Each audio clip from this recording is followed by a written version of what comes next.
Fall 2021-2022 STEM Institute closing ceremony. My name is Jennifer Taveras. For those who don't know me, I'm the program administrator. It is my pleasure to have you here today. I can't wait to see what the projects look like, just as you. I hope you enjoy the catering service we hosted earlier and that you are amazed by our scholars' work.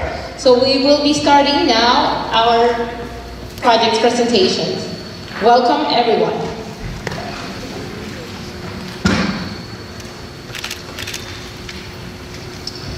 All right, and unfortunately, our program director, Professor Joseph Barba, cannot be here with us today due to other prior commitments, but he wanted to send you a special note to both parents and students. So we have a recording. Good afternoon. I want to welcome everyone to the closing of the STEM Institute Fall 2022 program. I'm sorry that a prior commitment prevents me from attending the ceremonies in person, but I want to take this opportunity to congratulate the scholars who participated in the programs. By dedicating your time to learning, you have demonstrated great commitment to your education and future. Each one of you should be very proud, as we are, of your accomplishments. I also want to congratulate and thank the parents and guardians for the support they provide our scholars. Your support is critical to the success of your children, and with your continuing support, I am confident they will achieve great things. The STEM Institute has always been about supporting students who want to excel academically. We are proud to provide a host of programs, all of them free of charge, to help students explore pathways into STEM education. Students that take advantage of the support provided by the Institute do better in school and are in a better position in applying to the schools and programs of their choice. So please take advantage of the upcoming spring and summer offerings that Jennifer will talk to you about a little later in the program. I also want to thank our instructors and teaching assistants for their dedication to teaching and providing a welcoming environment for our scholars. Teachers do in fact make a big difference. Thanks to our staff who makes all this possible, and in particular, Allison James, Director of Strategic Initiatives, who is a great champion for student-centered learning and is always looking at ways we can help our students learn the subject content. And Jennifer Tavares, the Program Administrator, who works around the clock, putting these programs in place and ensure that they run successfully.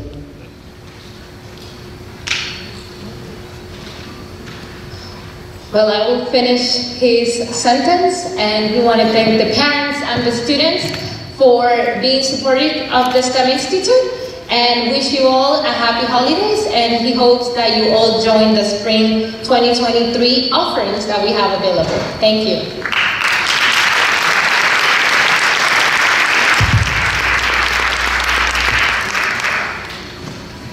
All right, and now I would love to call Ms. Allison James, the Director of Strategic Initiatives, to give your words of acknowledgement. Allison?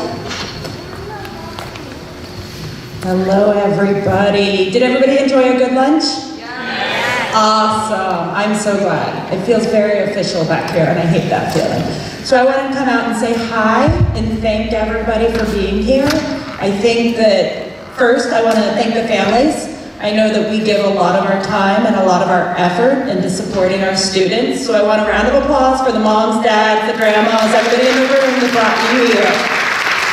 Parents love you guys, and a lot of effort goes into making sure that you guys have these opportunities. And so acknowledging what your families give to you is incredibly important.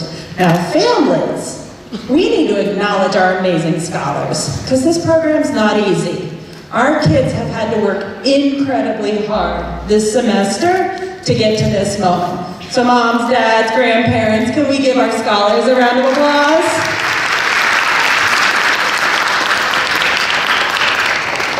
And scholars, from me to you, as Professor Barber said, I designed these programs. And I designed them based on what you tell me.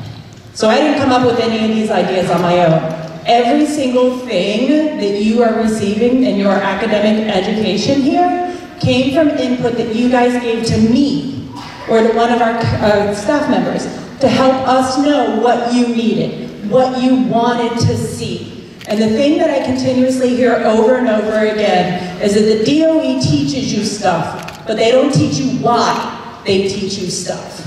So you just learn information, but you don't know what to do with it. And so my hope is that this program has given you the opportunity to understand why we're giving you this information. For those that didn't get to see them as you walked in, we have tons of our students' models out in the front area. Take a look at what our scholars have been working on, and then ask them why. Why did they work on it? How does it work? What does it do, right? Because just a bunch of knowledge without implementation is truly useless. So what we expect from you guys is the ability to implement the information that we've given to you, right? So we hope you enjoyed this semester. We have another one coming up, as Professor Barber mentioned. We hope to see all of our scholars back. A lot of our enrollment does come from our returning students. And if you have feedback, if you have ideas, if you have classes you want to see, let me know, and I'll be happy to design them, and I love all of your feedback and input. So thanks everybody for being here today.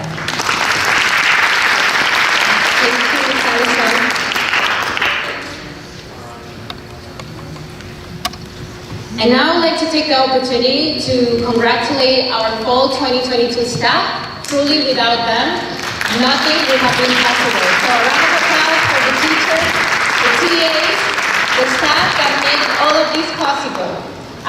Thanking everyone for their amazing work. And now, I'd like to show you a little bit of what was the classes that we make happen this fall 2022. So we had app design, chemistry, geometry, physics, rocketry as our 5 high school courses. And for middle schools, we offered algebra, Arduino, and architecture, both at the 6th to 8th grade level. And now, without further ado, I'd like to call our first project presenters, our algebra 6th and 7th graders, Professor Luciani Martinez and her class. Group of scholars, welcome on stage.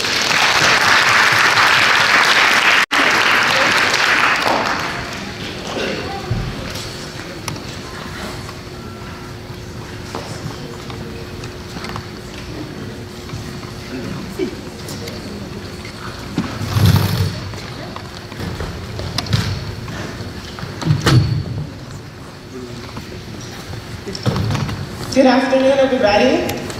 My name is Luciani Martinez, and I'm the instructor for the 6th and 7th grade class. As you see, we have some of our students here sitting with us.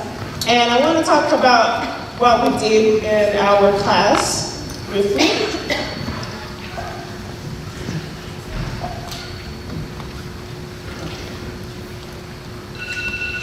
All right, so some of you were here at the beginning of the program in the meeting that we had. And I had mentioned before that my mission for this class was to engage the students as much as possible, to make the class as interactive as possible, and in that way, to make them feel confident that they can solve math problems and that they can as well apply those skills that they learn in class in real life problems. So what we focused on most of the time was to have the students work in groups and have them present their solution and the thought process to the class.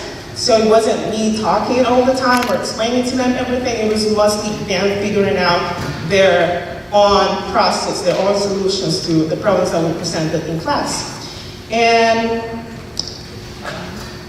some of the topics that we talked about were rational numbers, negative numbers, exponents, etc. You know, algebra topics for 6th and 7th grade. But the most important thing that I think we had in this class was the connection between the students and the friendships that they built in the process of learning math, and I think that's very valuable for them. Most of them said that was one of the favorite part of the program, and you're going to see the final project that we came up with. Okay. So these are some of the pictures of how the class looked.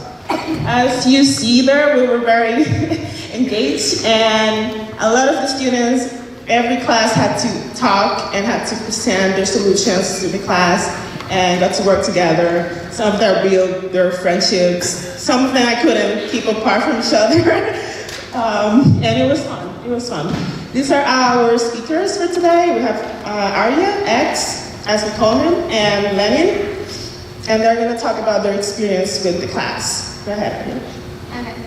So, hello. It is a pleasure to be with all of you today. My name is Arya, and I'm a sixth grader and representing the sixth grade and seventh grade algebra program. First little thing about me. I love to draw, especially manga, and also like playing softball. I recently started learning violin, and I'll see how it goes. I've discovered one more thing that I like recently, and that is algebra class that I had for the last 3 months. I had amazing teachers and classmates who are interested in math, and it is hard to pick up what was the most fun subject in the project because we went through quite a lot. We sometimes have been given a challenging question, but our teachers was kind and patient with us to go through the tough questions until we understood. Most importantly, I started using algebra at home, like helping my parents with cooking, and for cooking, we were actually using algebra to do calculations of all the procedures to get the recipe right. I had to use some conversions and measurements, temperature, and I used my math skills to do all of that. I would like to thank all the teachers, and I am looking forward to coming back to the program.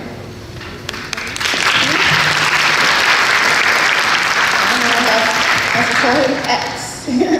So, my name is Shui, as you call me X. I am in 6th and 7th grade algebra class, and we learn about how to simplify equations, making them, and how to solve them. I like how we spend time with everybody and how we work with everybody, since friendship is like everything, and how a teacher taught us, it was really well, and we get to understand a lot about algebra, which we don't know so far.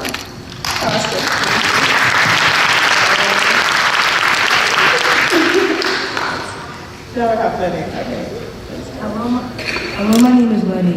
This was an amazing experience. I got to learn many things like expressions and ratios.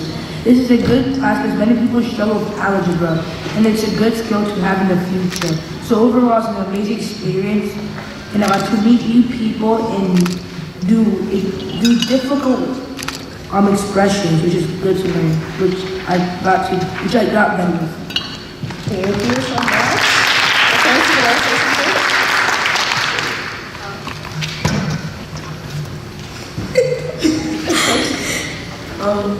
I love algebra class. It was like really fun, and the fact that I didn't know any of this before I came, and I learned a lot here, and I made a lot of good memories and friends.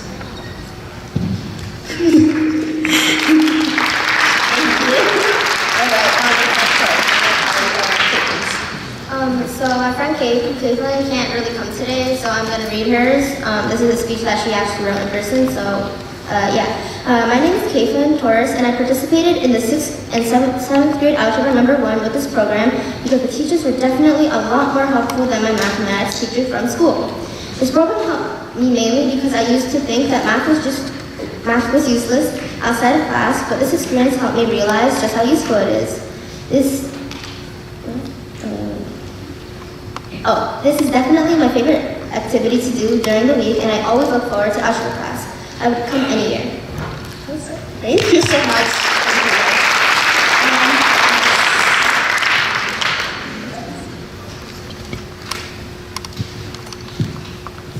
I want to say lastly, this was an amazing experience for me as an instructor.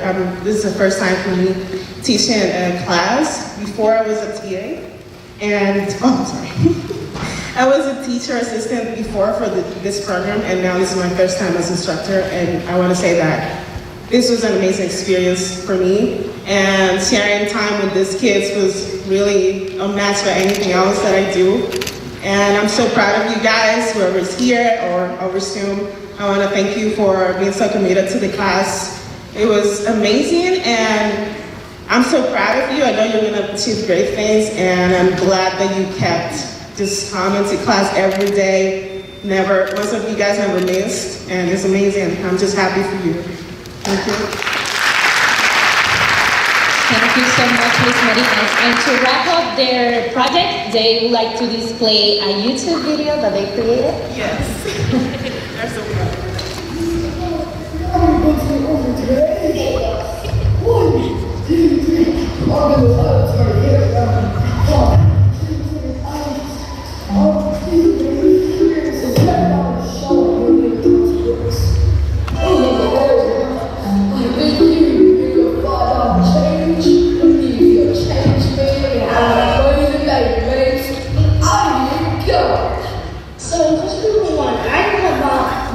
8 books, but turns out it's $7 short. Then she bought 7 books, but she got a change of $5. So our question is basically telling us, what is the cost of a book? So this side is now basically set the picture like 8x plus 7 equals 7x plus 5. And to get x on one side, you have to do everything on the other side, blah, blah, blah. You have to add some here, add some on the other side. You add the 1 because it's 1 is 4. You add the 8x, bring down everything else to 7x, and then 5 plus 7 is 12, so we add 12 there. We minus 7x here, since we can do it to each both sides, add the 9. We have x plus a minus 7 is 1, and 1x is everything down, that'll be 12. And that's how we get x equals 12.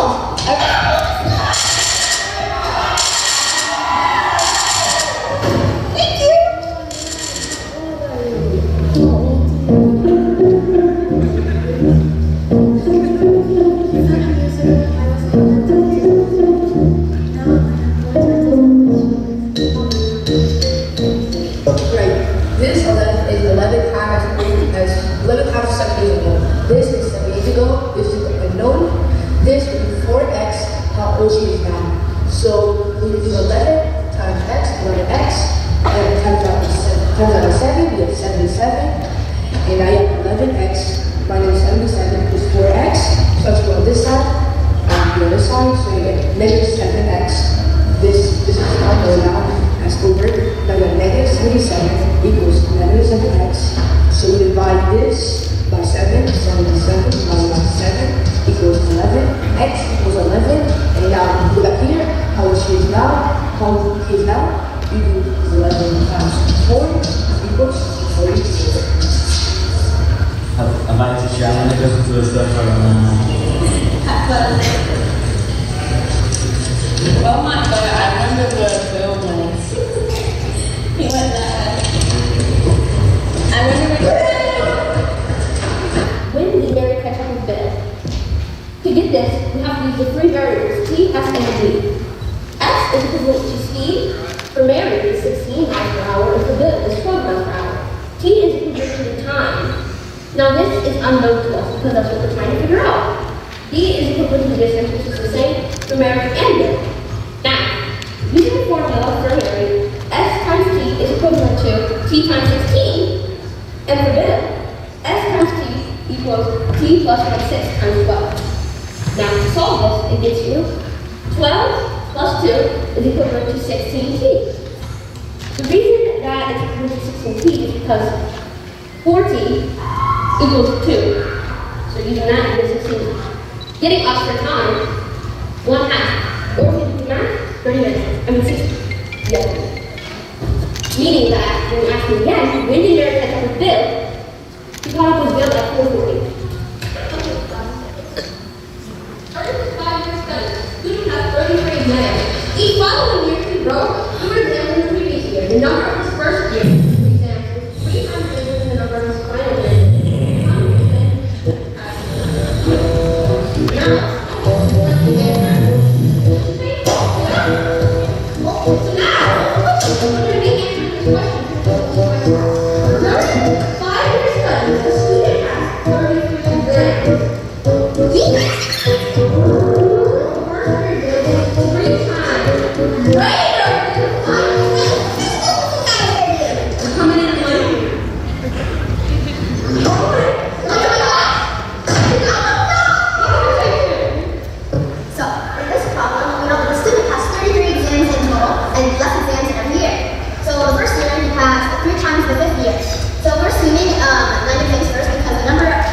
Divisible by 3, so 9, right?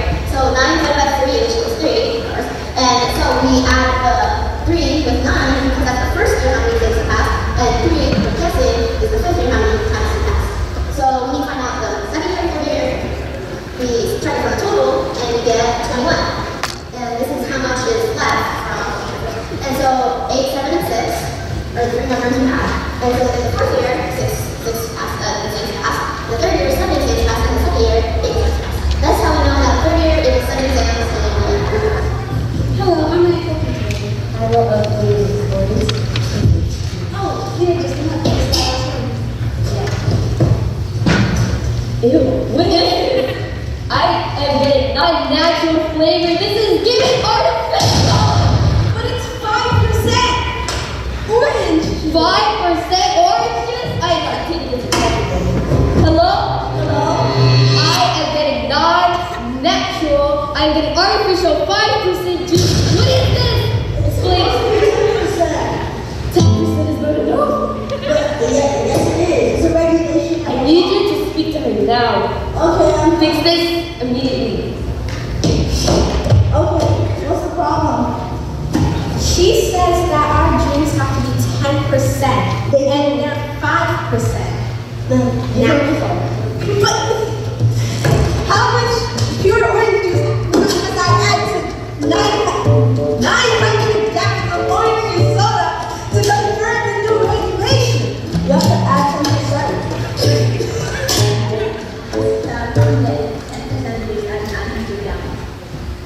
The 5% juice, the volume of the 5% juice is 900 gallons, and the amount of juice is 45 gallons, which is 5% and 900, plus 100%, which the volume is X, and the amount of juice is also X, equals 10% juice, which is the amount of juice is 10% of 900 plus X gallons, and the volume is 900 plus X gallons. So 54 plus X is 0.1. Plus X, and then 45 plus X is 900 plus 0.1 times 0.1X, and then X equals 45 over 0.9 equals 55.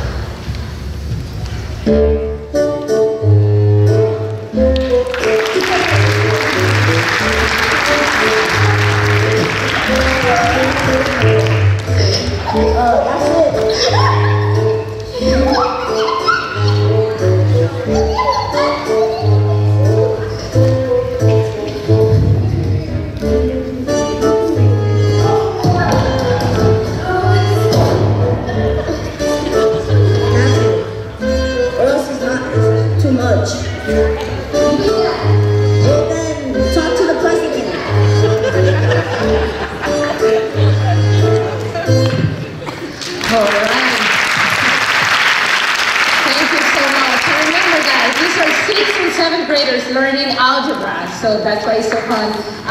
Thank you, scholars. Now you might go to the audience. And now it's my pleasure to call our next round of presenters, Professor Sumaya Saki and TA Duyan Bui. Welcome on stage with your scholars.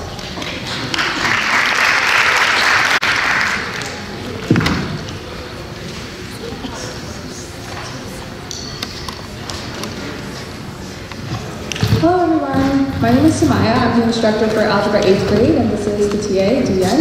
I'm just going to hand it off straight to the presenters. We have 3 of them. We have Sarara, Salma, and Genesis. Hi everyone, I'm Sarara and I'm from 8th grade Algebra 1 and will be presenting our project. In the span of 3 to 4 months, we learned many things and covered many topics, such as quadratics, exponents, radicals, factoring, scientific notation, simplifying expressions and equations, and graphs. For our project, we decided to base it on graphs. We were challenged to make buildings and structures using these lines to create them. In the beginning, we were given a set of points to graph them and somehow make a picture. As a group, we all worked together to first graph them on a piece of graphing paper and connect the lines. The picture we got was similar to a barn and a mountain. From this, we transferred the equations of the lines to an online graphing calculator called Desmos, where we worked on the rest of our project. After we were given a starting point, we were on our own. We made many different structures using only our knowledge and teamwork to create our project, which we worked very hard on. Salma will explain the rest. Hey everyone. I'm Salma and I'm also from 8th grade Algebra 1. When you graph an equation, you get a line, but they go on forever. So in order to make the changes, meaning you will have to cut the lines in the graph. To find the intervals after cutting the graph lines, you must first make a structure. Then find the coordinates, then find the slope, then the equation. After a while, we were able to see our village on decimals and added to it little by little. Every single structure you see here is all made by us. The trees, the mountains, and the bridges are all made by lines, which we found the equations and put them on decimals. Next, we have Genesis, showing us how to build equations. Hey everyone, I'm Genesis, also from 8th grade Algebra 1. Here's an example of how we found the equation. So first, we found the slope using the y2 minus y1 over x2 minus x1 formula. Then we also find the y-intercept of the equation by plugging in the coordinate from the main into the formula y mx equals mx plus b. Lastly, we find the final equation, replacing the m with the slope, then the b with the y-intercept. To do this, we have to use integrals, which include a domain and a range to cut off the lines. So in conclusion, this is our project, a whole village, a whole community, and made by creativity, lines, and math.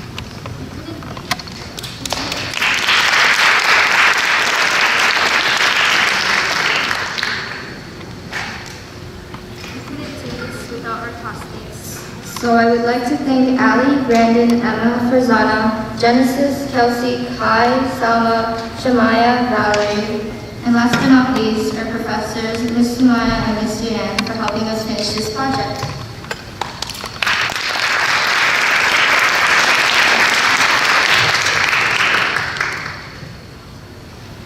All right. Thank you so much, Ms. Maya and the 8th grade scholars and Ms. Diane. Excellent work.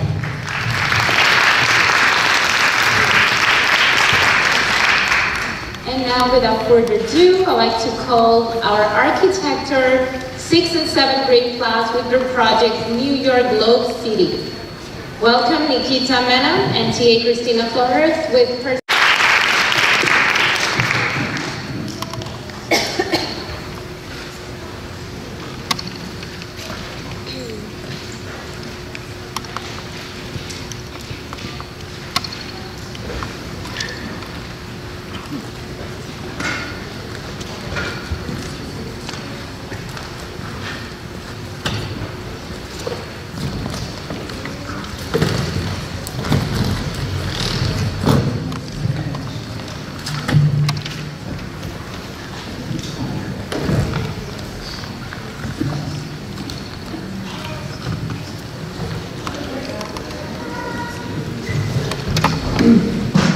Hi guys, my name is Nikita and I'm the instructor for the 6th and 7th grade architecture class.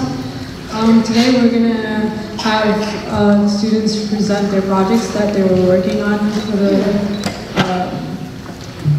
for the semester.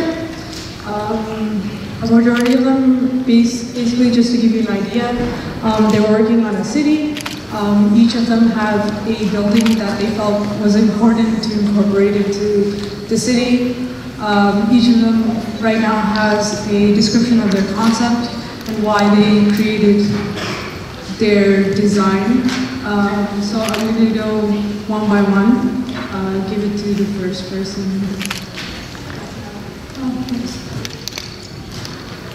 Hello everyone, thank you for coming to celebrate these accomplishments with these lovely students of ours. We definitely want to give them a huge shout out because from the quiet and shy individuals, now we have a lovely rowdy bunch that are completely ready to discuss what their city is composed of.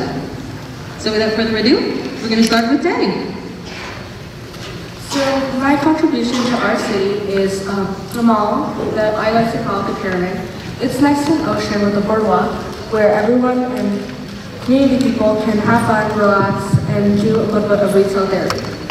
This mall has 3 floors with restaurants and collections of stores.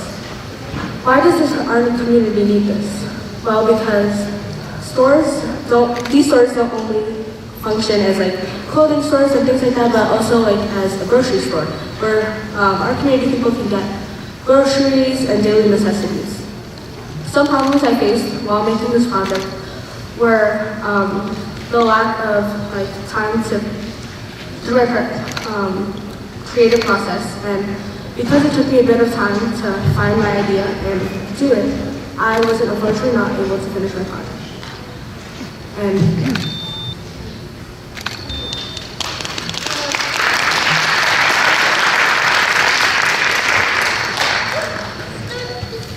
For my design, I started off with the concept of creating a structure that is inspired by bringing historical elements into our modern city. My building is inspired by the Colosseum. I really enjoyed thinking of different methods of creating a physical model that reflect on my concept. And the materials I made, the Colosseum, was cardboard made by glue sticks and cotton balls.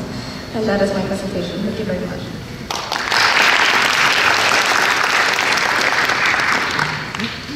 In my city, I made an art museum, so many people in that town can come and learn things art related.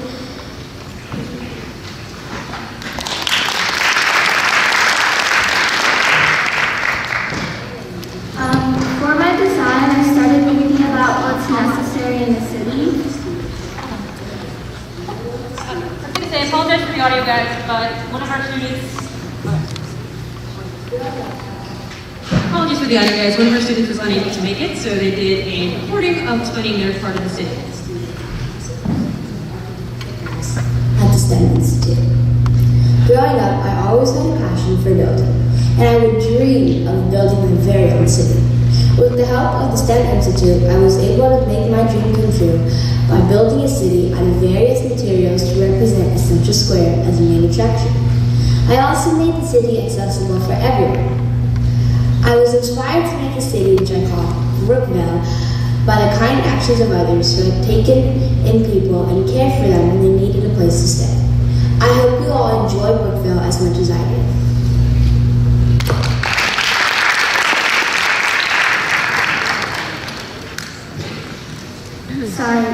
For my design, I started thinking about what is necessary in a city. One thing I found important for a city is a place for learning. So I chose to design a school. I made my model out of boxes, multiple pieces of construction paper, markers, and hot glue sticks. A struggle I had was at first I wanted to make bridges connecting my buildings, but at the end I didn't have enough time. Another struggle was that I didn't have much boxes for my building, so I had to split them in half to make two.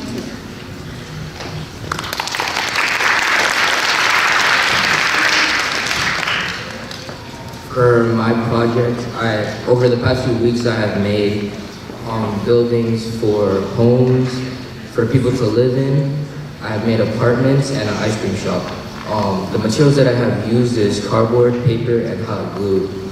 It was very hard for me to build these things is because I had many different ideas and I did not know what to settle on. So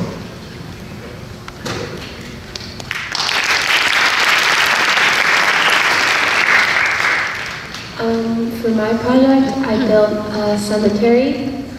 I thought it was important to have a place for people to grieve, and my project also includes lots of people from our class, so lots of the graves and stuff are,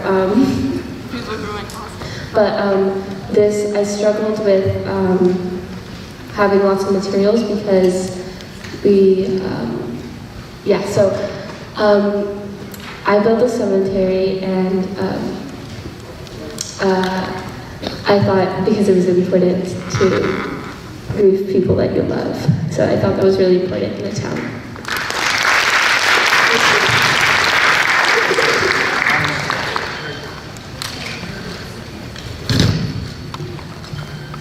For my design, I chose a parking garage and a restaurant. The reason I chose a parking garage is because I wanted to provide parking for the citizens of our city, and I chose a restaurant because people need places to socialize and eat. The materials I used were markers, hot glue, boxes, paper, paint, and pencils.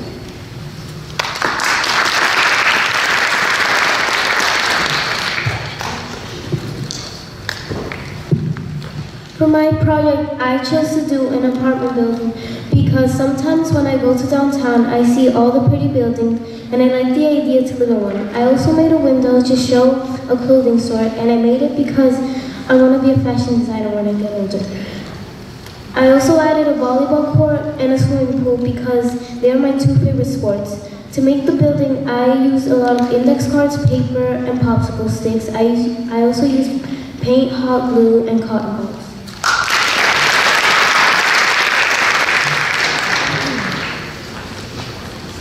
So this overall encompasses what our entire student looks as a whole. And to the rest of everybody here, thank you so much for enjoying our presentation. Wonderful. Thank you so much, Nikita and Christina, and the scholar for the amazing work. If you like to see these projects in live, you can see them outside on your way out. We have brought the projects. Okay. And next in line, I would like to call Professor Axel Cheka and Esencia with her Architecture 8th grade scholars. Welcome on stage. Hi, good morning everyone. Good morning parents and students. My name is Axel Cheka and I'm the professor for 8th grade architecture. I really enjoyed teaching architecture to these students. Some of them I knew from last year, and it's just been an honor to get to know them, and I wish you the best of luck in high school. So what you're going to see in the slides behind is basically a run-through of the whole class, and while that's happening, we're going to have the students talk about their experience. So there's from orientation to all the way through some class choice awards. So right now, we're going to hear from Sophia Caruso. Hello, I'm Sophia Caruso. I'm in 8th grade. I'm in the 8th grade architecture program. This program really helps you with high school. I used my project, you can see it outside, to apply for various different high schools. You also get high school credit, only for 8th grade, not for 6th and 7th. So it really just helps you with all of high school stuff.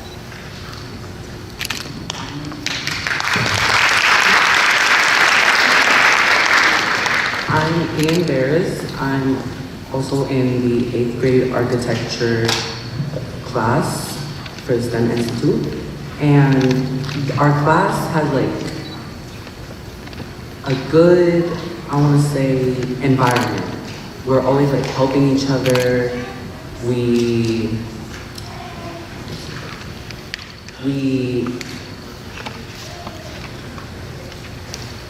helping each other. We help each other a lot, and we're always there. And even if we're let's say we mess up, we're just constantly trying to fix our mistakes, and we just keep on going.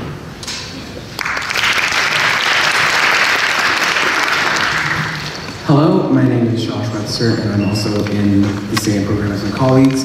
And one thing I do not believe that they have mentioned yet is that it's the amount of innovation that goes on in the classroom.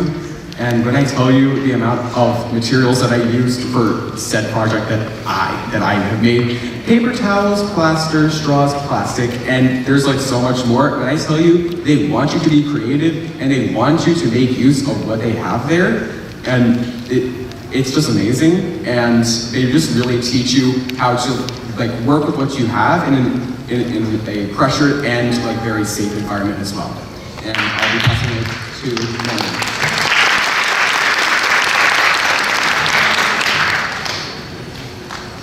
My name is Landon, and I'm in the 8th grade architecture class, and I really love this class. It was really fun making new friends that probably I will never see again. But this class was really fun making projects, using different items that I never used before. It got a little messy, using the paint, but it was really awesome. It was really fun. I would definitely come to this class again. And that's all I have to say. I'll pass it. Hello, my name is Fabio Cruz. I'm in the 8th grade architecture class. It was a really good experience being in this class. It was really exciting to do my project. I put a lot of work into it and my heart. And I also want to talk about the bridge challenge that we did a few months ago. It was really fun. We get to be creative with our bridge. We try to put support in it and our care in it, and yeah.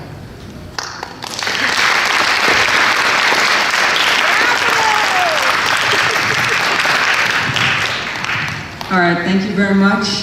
That's all we have for today, but again, thank you to the parents for producing some really great students. Excellent work, Professor Checa, and thank you, scholars, for showing us these amazing projects. Again, parents, we have the models outside. Please stop by to take a look at the great work that our 8th grade scholars have accomplished this semester. And without further ado, we would like to call our Arduino 6 and 7 professor, Ms. Nadia Dennis Lima, and TA Christina Flores. Welcome on stage.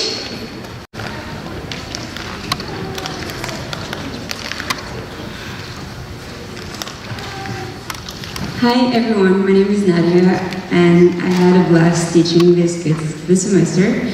I was actually able to teach them both coding and I also gave them the space to use their creativity. We did door locks like hotel rooms. Every time you scan a card, it actually opens the door. And yeah, I'm really happy that you're going to be able to see their project and hopefully everything will go well.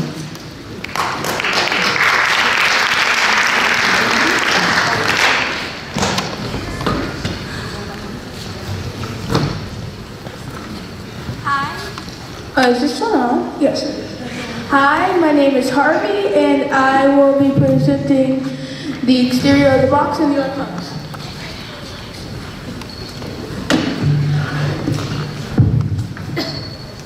And so this is the locking mechanism on the outside, and when this soda roller, which was supposed to go here, turns, it will move the bar here in and out to lock and unlock it.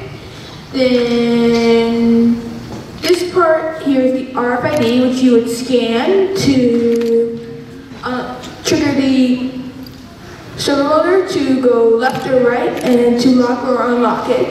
This is the Arduino, which will be the brain to this, and will know if it's the right card or the wrong card and lock or unlock it. And then this is the LED, and it will turn green if it is the right one, and it will turn red if it's the wrong one.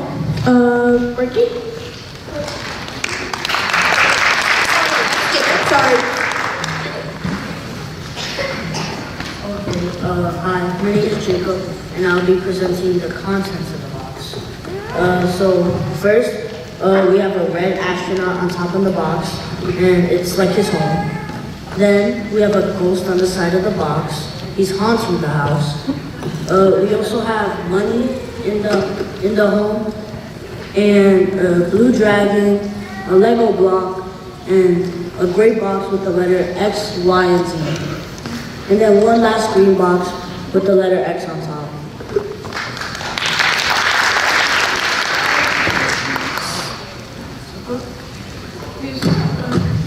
Hello?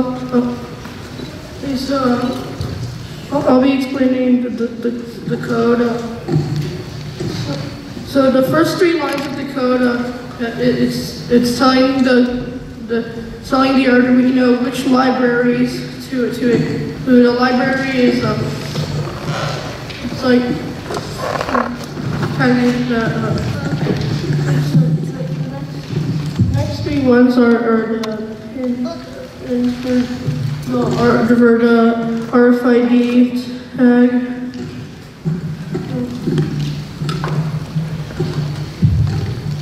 So then there's the codes that work with the RFID. So you can see that there's 2 of them up there, and then the lock position of the servo means that when the machine is locked, it's at 15 degrees. The unlock position means that when it's unlocked, it's at 75 degrees, and then it says locked equals true. It means that when you start up the code, the servo is going to be locked by default. The LED pins, they're the pins for the red and green LEDs. So.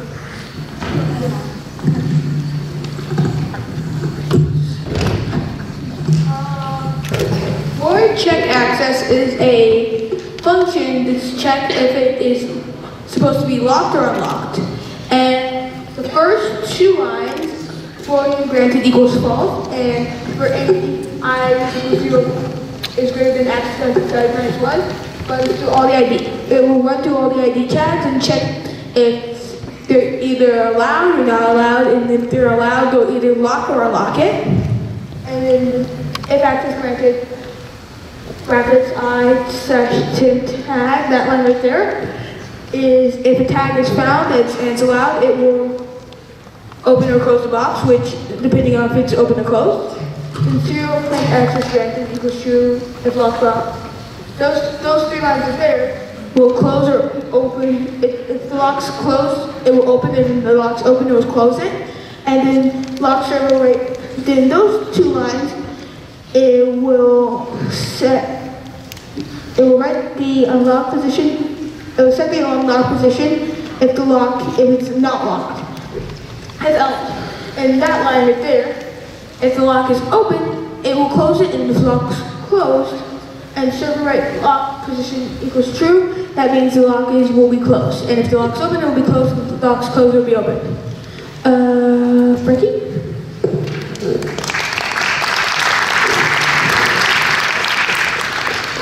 Hi, my name is Frankie. I'm the leader of this group.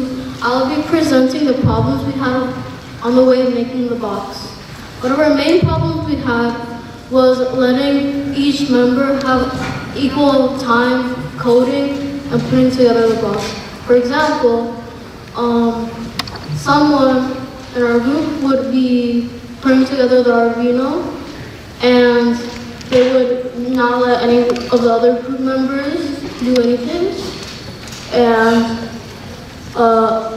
there's also a part to the code where it would be hard to let people or the group members do anything besides the people who normally code.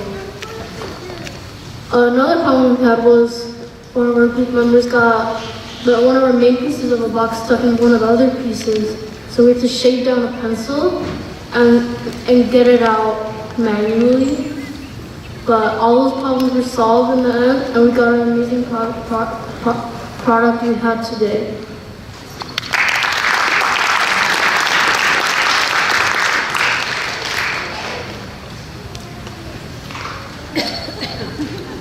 Hi everyone, I'm Asher. These are my teammates. I'm Ethan, and I'm Surya. This is our box, which has like a video game theme. Everyone's trashing it. This is our box that has a video game theme because we all like video games. And it has a raccoon. This one here really likes raccoons. We added a couch, a TV, and some other things because well you need those to play video games. And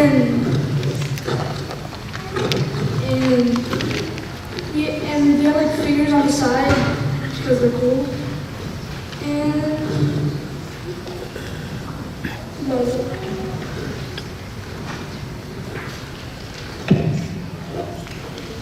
Hi, I'm Whitman, and I'm going to be explaining the code. So that first line, that's if thing basically means it's waiting for a card to be placed near the actual RFID, which is, sorry, it's going to be reading the card. The next lines are, the serial.println is basically, it's saying that it actually found the card, and it's just sending a message to the computer. Then it's also, the next line is basically it makes a variable to store the RFID ID number, which will actually let the card open or unlock or lock the door.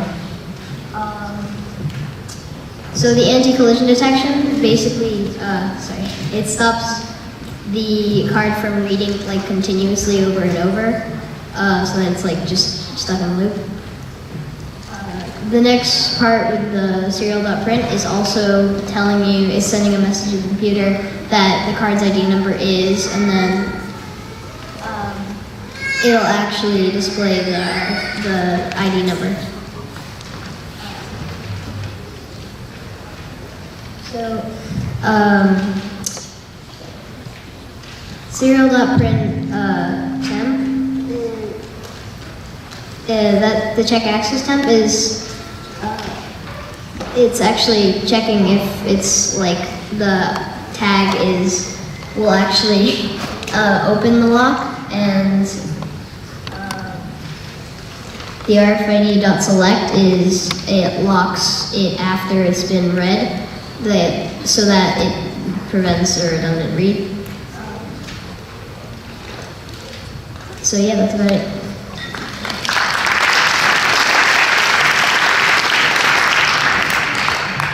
So, some challenges that we faced when we were building the box and also when we were doing the code. For the code, it wasn't too bad. I mean, we had a little trouble finding the RFID library and downloading it, but otherwise the code was good. For the box, we had a lot of trouble kind of figuring out what materials to use and where to put them.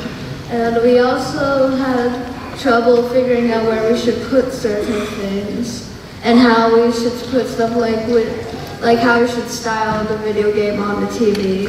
Even though you can't see it there, it is playing a video game on the TV. And yeah, thank you for listening to my presentation.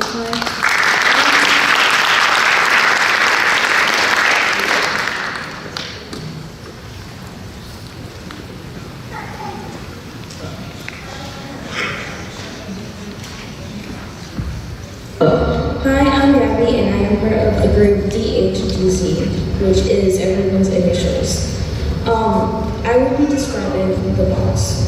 Winter Wonderland is a winter-based box. We chose this because winter is approaching and we all agreed on it. The box is supposed to recreate a scene of winter and is also supposed to represent the fun of winter.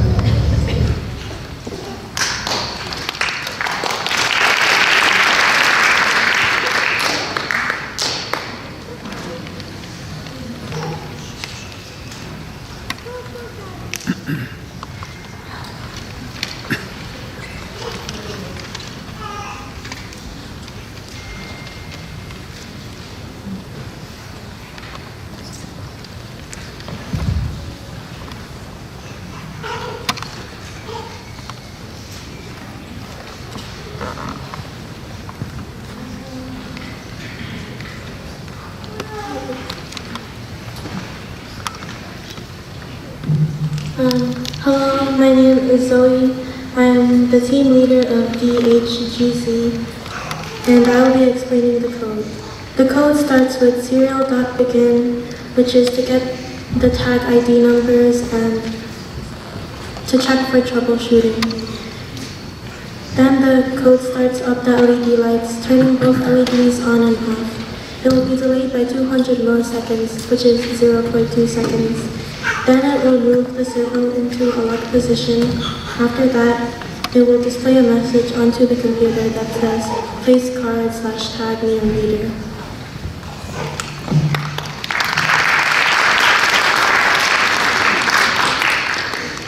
Hi, my name is Helena, and I'll be talking about some of the problems that we had during our project. One problem we had was choosing the theme of our project, but like Gabby said, we just decided to go with the theme of winter and the holidays coming up.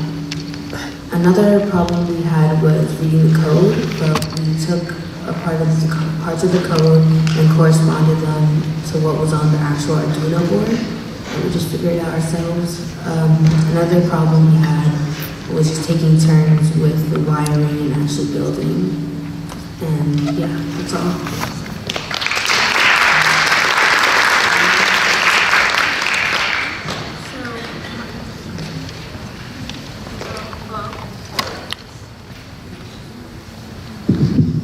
Hello?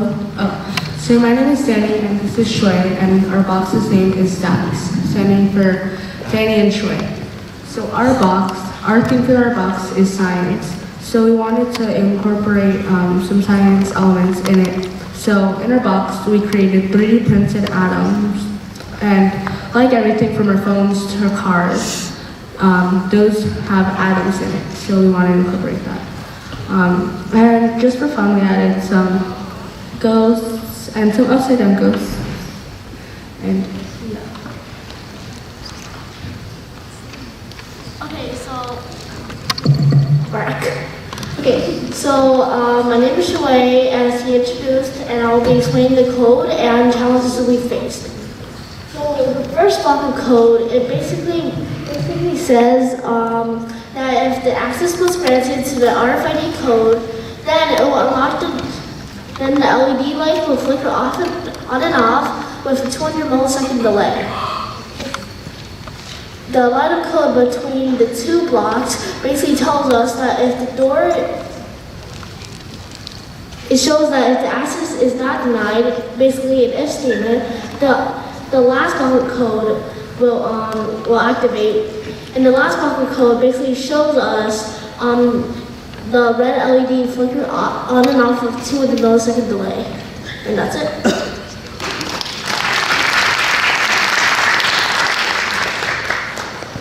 I'll also be talking about challenges that we faced during the process.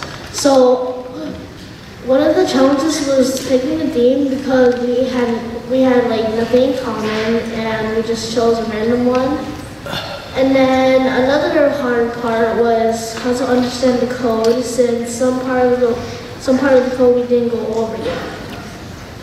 These challenges are overcome as our teacher, Nadia, helps us understand the code and picking a theme for us.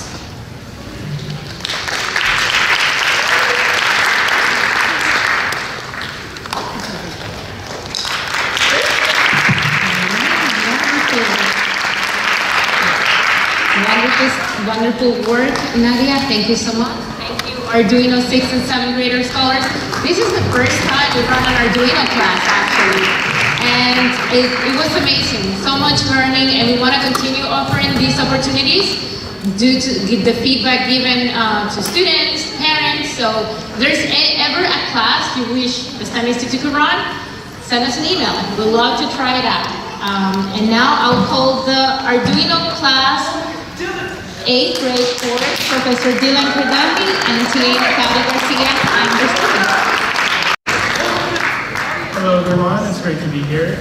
My name is Dylan Carnegie. I'm the instructor for the grade 8 Arduino class. And these are a few of my students. This is Kai. This is Sophia. And this is Stephanie. So the first question, right, is what is an Arduino? An Arduino is a small computer that you can program to do all sorts of cool things. It can interface with lights, motors, buttons, other kind of electronic devices. Pretty much any sort of sensor or output that you would want, you can connect an Arduino to it and control it. It can be the basis of a lot of really cool projects, such as robotic arms, video game consoles, smart home devices, 3D printers.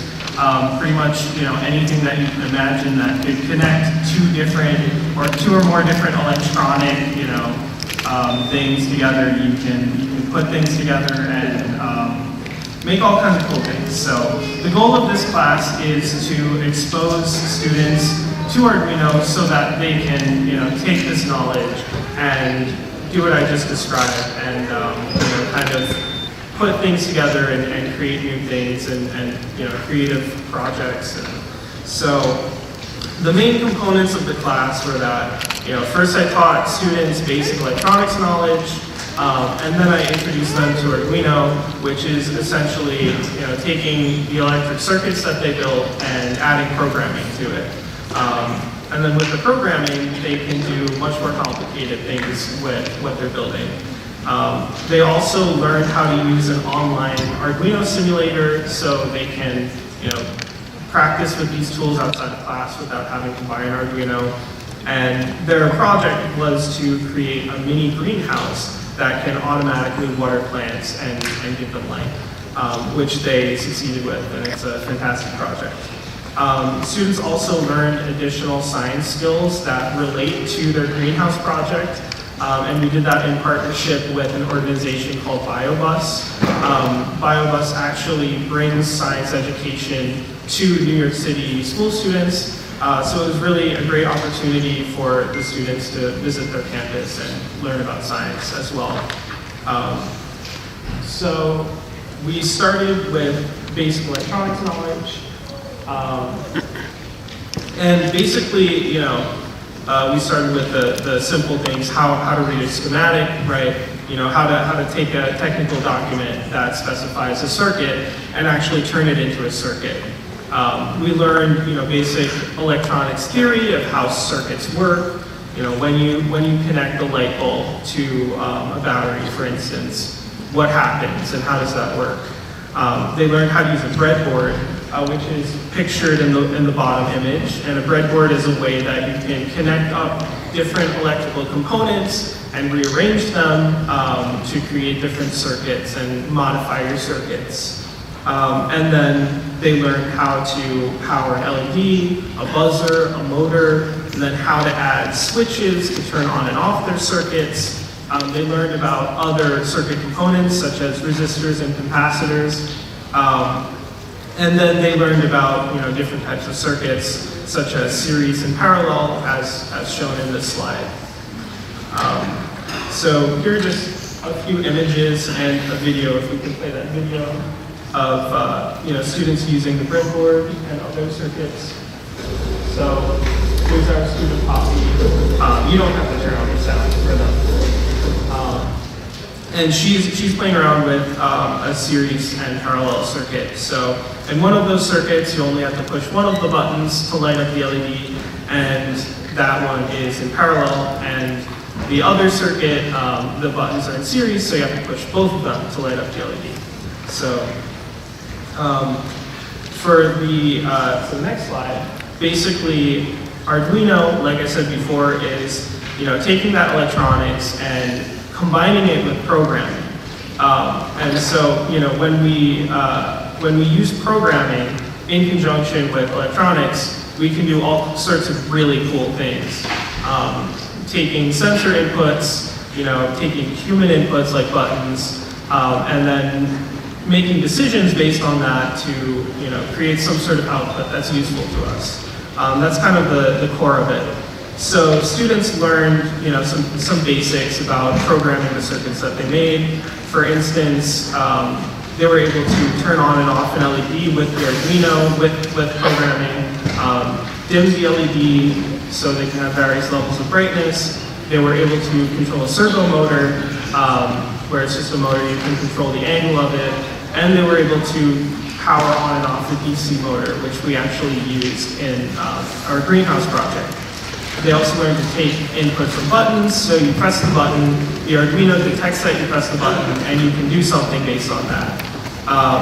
And they also managed to interface with various sensors, such as light sensors, so you can measure the ambient light in the room, a temperature sensor as well. They use an ultrasonic distance sensor, which can use sound waves to actually detect the distance that an object is away from it, and also moisture sensors, which they use in the greenhouse project. And basically, they were able to combine this all together with programming logic, such as if statements, variables, and for loops. And here are some pictures of the code that the students wrote and some of the programming, and we have a couple of videos. So in the bottom left, you can see an LED that's blinking very fast. It's actually a slow-mo video, and to the naked eye, you can't see the LED blinking. So that's how it's dimming the LED, by blinking it really fast. And in the top right, you can see the distance sensor working. So at a certain distance, it turns on one of the LEDs. At another distance, it turns on another LED. And then if you take your hand away, the LEDs go off. So that's kind of demoing how if statements can work and how you can, take input from a sensor and make a decision based on that. So next, I'm just going to show you the Arduino simulator that students learned. And so this is an excellent tool for students to continue to learn about Arduino on their own. They can, think up a project and flesh it out with the simulator so that they don't need to actually buy all of the components in order to do it themselves. Or, they can learn on their own and then decide, hey, I want to actually build this project that I've made on the simulator. They can buy the right components and then, do it themselves. This is a great way to experiment. So learn more coding on your own, and you don't need anything physically with you. So that's wokwi.com, WOKWI.com. It's a great resource. And now we're going to talk about the greenhouse projects that the students built. I want to mention that you can see this greenhouse outside in the lobby if you want to take a look later. But I'm going to have the students present it right now. So, Kai. Okay, so hi again, I'm Kai from the Arduino class, and the goal of the greenhouse project was to automate taking care of multiple plants. Instead of having to check if the plants need water yourself, the greenhouse automatically gives the plants the right amount of water when the soil is dry. The greenhouse is also equipped with LED lights that turn on automatically when the plants are not getting enough sunlight. All the user has to do is refill the water reservoir every once in a while, and the greenhouse takes care of the plants on its own. The project can be used to keep houseplants alive for people who aren't really good with plants, and it could also be used to make farmer crops.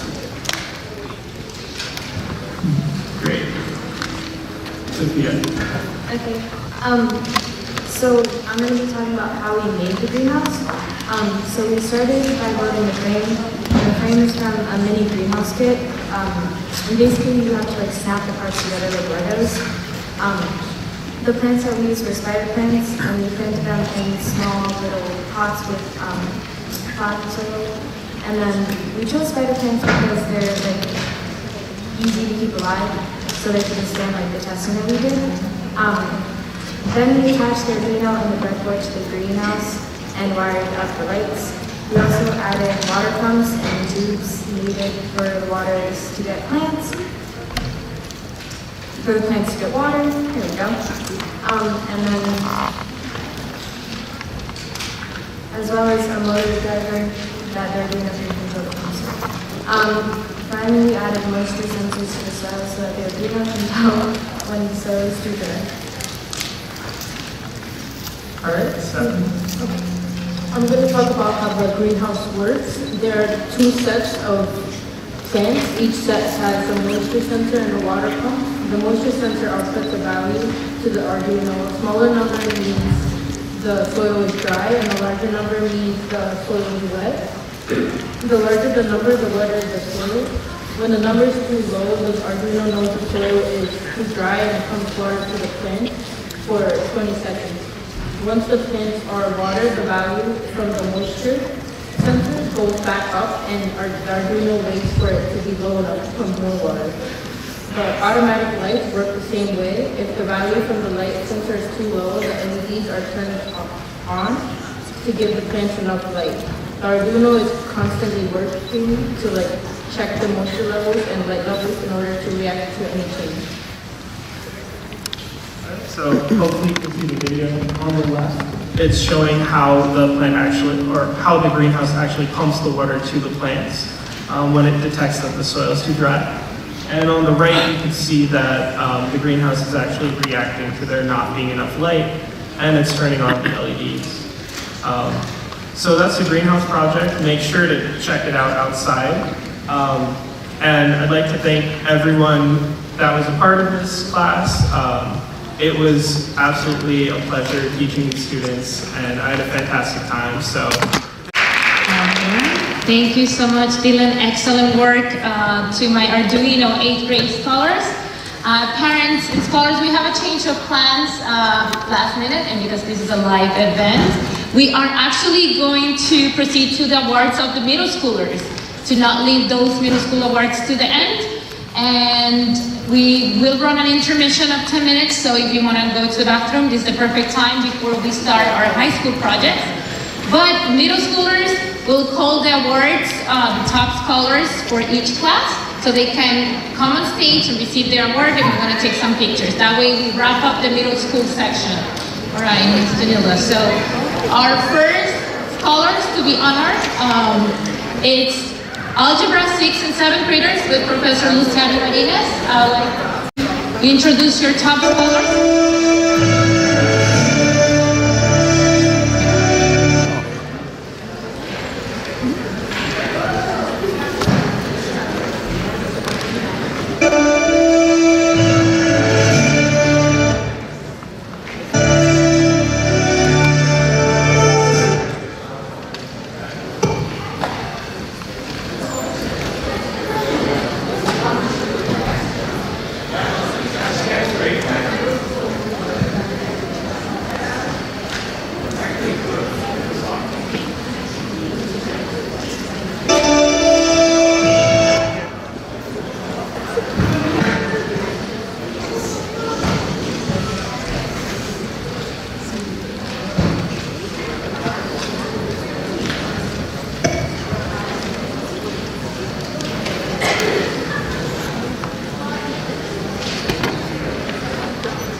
Whether you interpret this as the burden of pollution, how we can recycle for good, our inclination.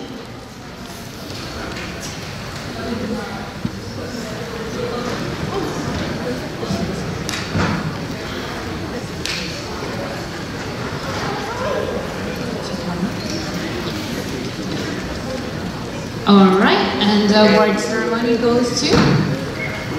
We would like to call our honorable mention scholar, if you are on stage, for the Algebra 6th and 7th grade, Kalia Young. If you're here, you may walk up the stairs from here. Kalia Young, Algebra 6th and 7th grade, top.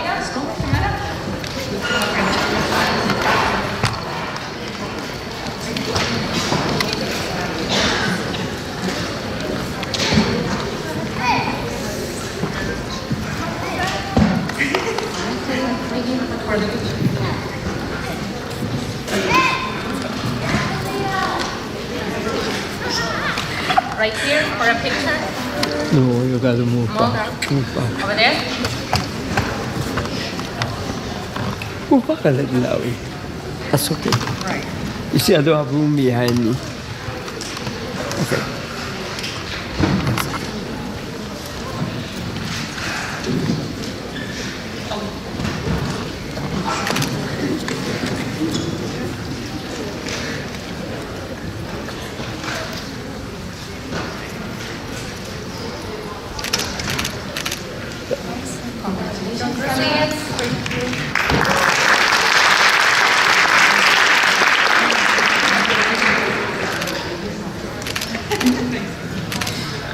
This is the honorable mention number 2, which goes to Sophia Sosa. She was here before, and yeah, since we're gonna record this, I just want to say she was great, and she had to drop out at some point towards the end of the program, but she was amazing during the whole time. So thank you.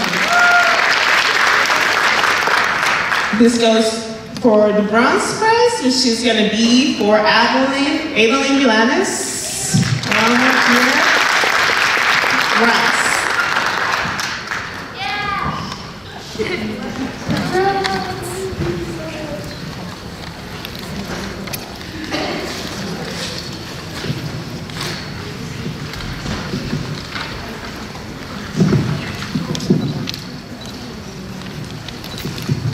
Or you can read on the screen why she got this award if you're interested. Congrats.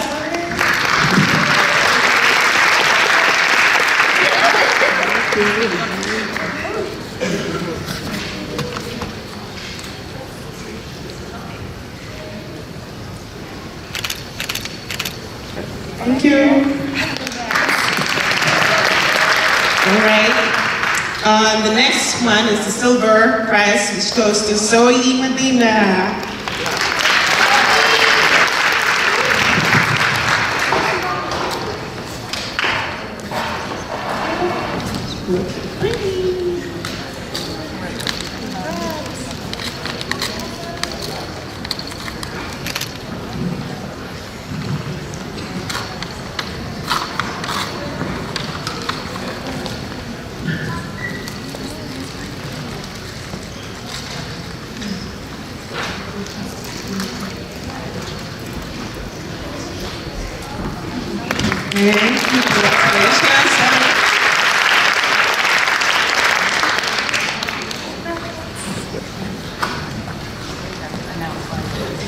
The next one is going to be the gold prize, which goes to Arya.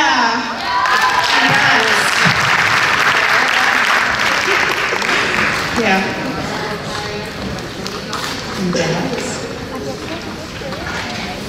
Miss. Did you pull a mask just for the photo? Congratulations, well done, Arya.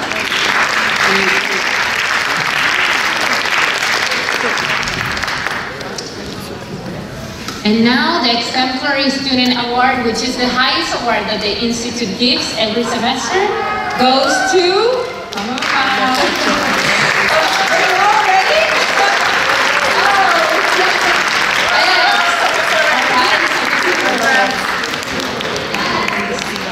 Again, the mask. Pull the mask for the photo.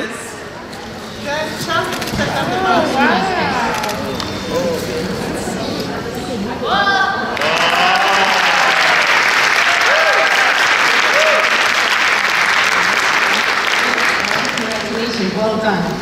All right, and these are all of our top scholars for the Algebra 6th and 7th graders. Now I'd like to call Ms. Miyazaki and Duyan, if she's still here, to call the awardees for the 8th grade Algebra scholars.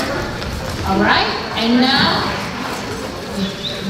Yes. All right, wait, Ms. Kusani wants to... Yeah, before we do that, since we're getting ready, I just want to say to my students that you all did great. This is just, we had to pick some of you guys, but I'm proud of all of you, and you all did amazing. And I'm really happy that at the beginning of the program, a lot of you were doubtful and didn't really feel so confident, but towards the end, you were all so competitive and so confident that that's just amazing.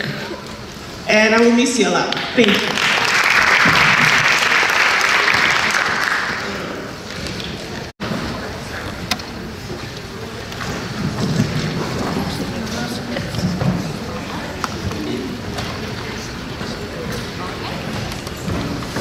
All right, and the first caller we'd like to congratulate is Alessandra Konopka, our honorable mention scholar for the 8th grade class. Alessandra, here.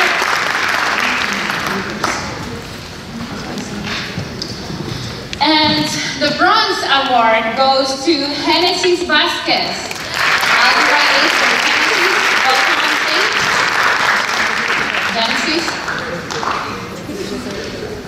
All right, Genesis. Okay.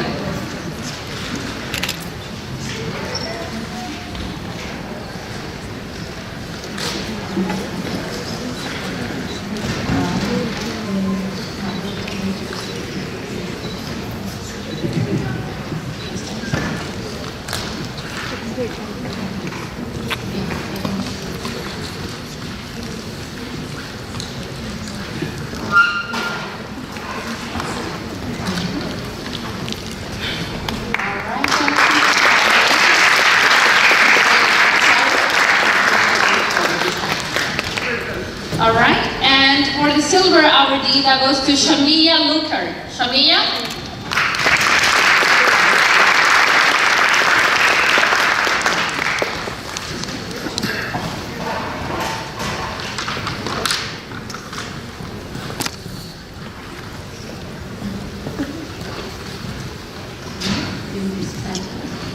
All right, and our gold awardee, that goes to a recurring STEM Institute scholar, Sarara Susumu. Welcome on stage.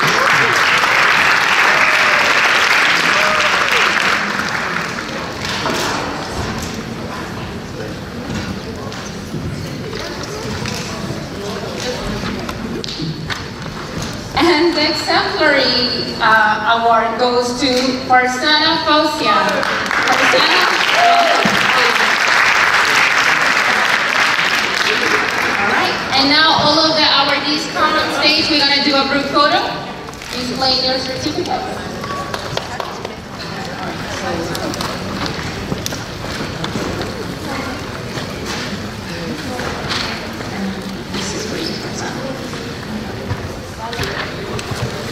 All right.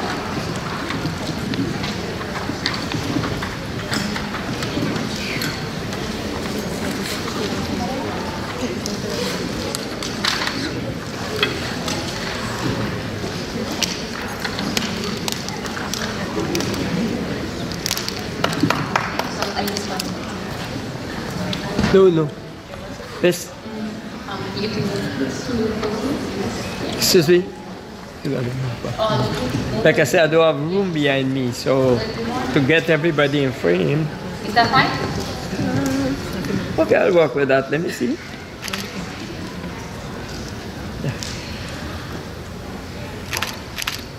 Perfect. Perfect. Thank you.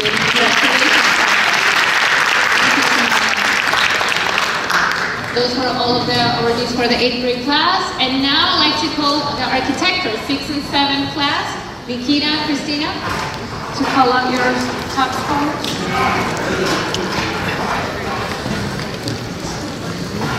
All right, so we have this time a Blue Ribbon Award, which goes to the most improved scholar in the class. And the Blue Ribbon goes to Gloria Hernandez Diaz. Gloria?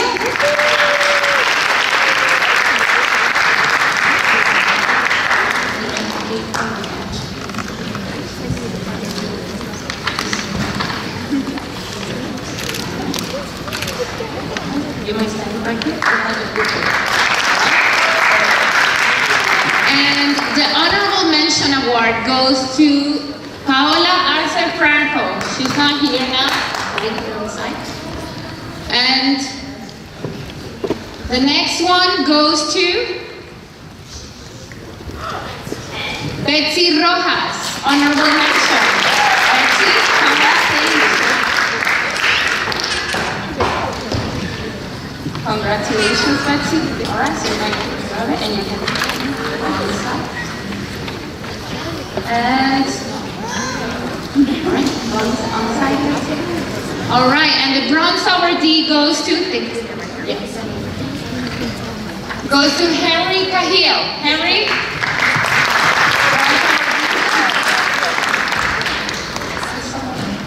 He's still here? Okay, Henry, here we go.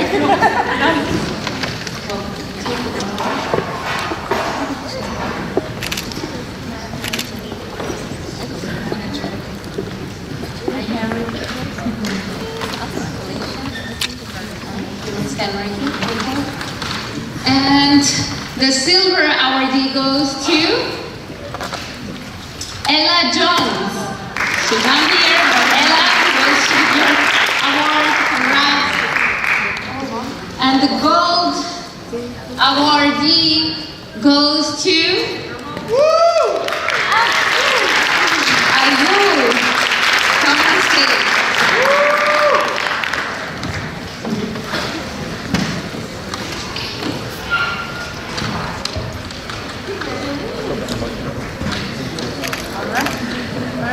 Comment here, we're going to do a group photo. Slide over this way. Okay? This. No, go back. Oh, now? Go back. Here? Yeah. Come, please look at that. Should be on. No, go down. Go down and let him walk. You're too close to me. Oh, huh? Move back that way. All right, yeah, we need to move to the right a little bit. Is that fine? Yeah. All right. Pull the mask.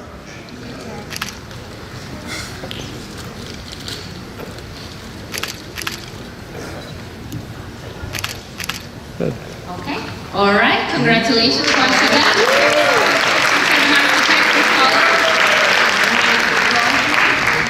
And now ask the checker to call your top scholars. Where is the memo? I have that right there. Is this the one?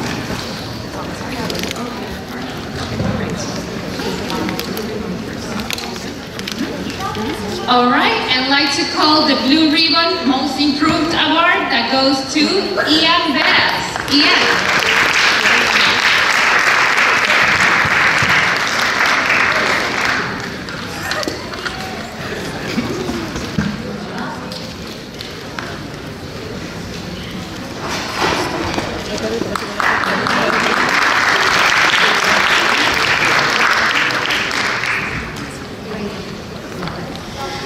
And the next Blue Ribbon Award Most Improved goes to Joshua Webster. Joshua.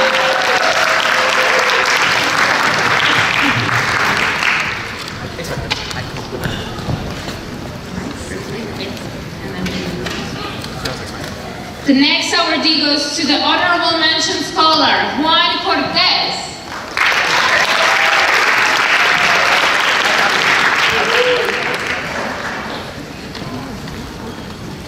Congratulations, Juan.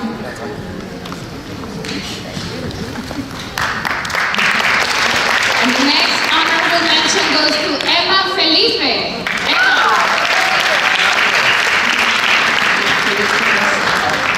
All right.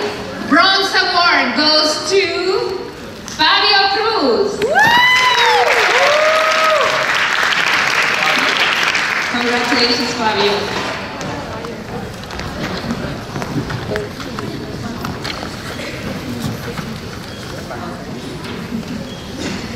All right, the silver award goes to Becky Yu. Becky.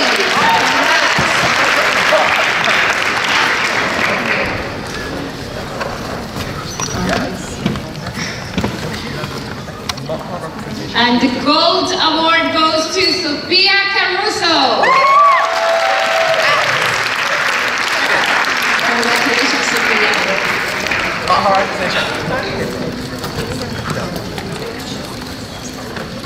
All right. And the exemplary award, which is the highest award given from the Institute, goes to Poppy Larson, which also happens to be the exemplary awardee for the Arduino 8th grade class. So Poppy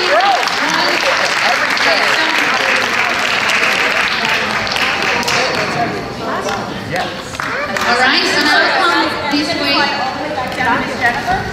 Please slide all the way back down, Miss Jennifer. Congratulations. They're ready.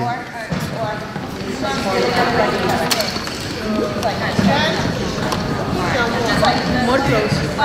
More close.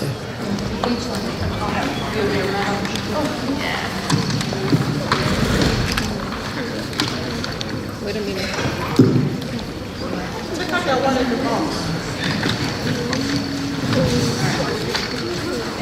Two.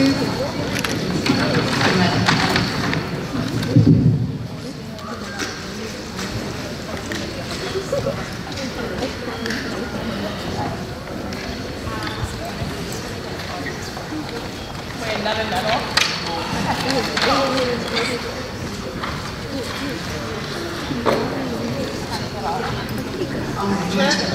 The box. Oh, the box.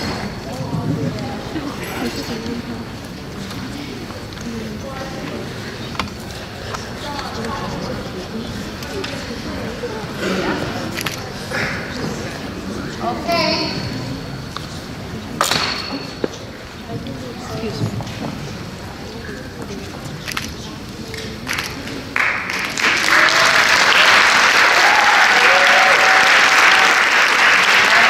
Congratulations, scholars. Well done. And I would like to call our next class, the Arduino 6th and 7th graders. Congrats, Poppy. Nadia and Christina. All right. Can I get the memo?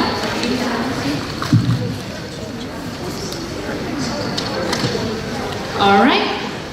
So So the blue ribbon and most improved scholar for the Arduino 6th and 7th grade goes to Jacob Enriquez. Jacob.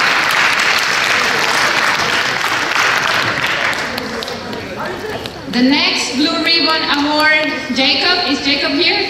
Yes, he is. He was? Alright. Okay, Jacob, we'll mail your certificate. He just left, probably. Blue ribbon goes to Elena Gordon. Elena?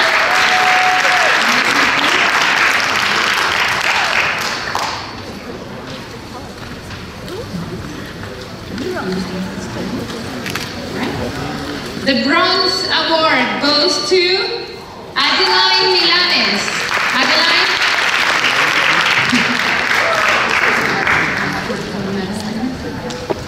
Another one, yeah.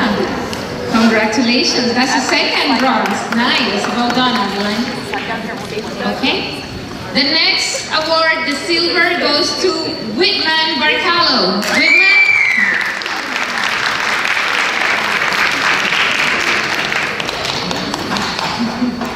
Congratulations, Whitman. Christina will put your medal. The gold awardee goes to Xiao Wei X. Again, congrats. The medal? Can you put the medal, please? Thank you. All right. And the exemplary award, the highest award, goes to Frankie Lopez. Frankie.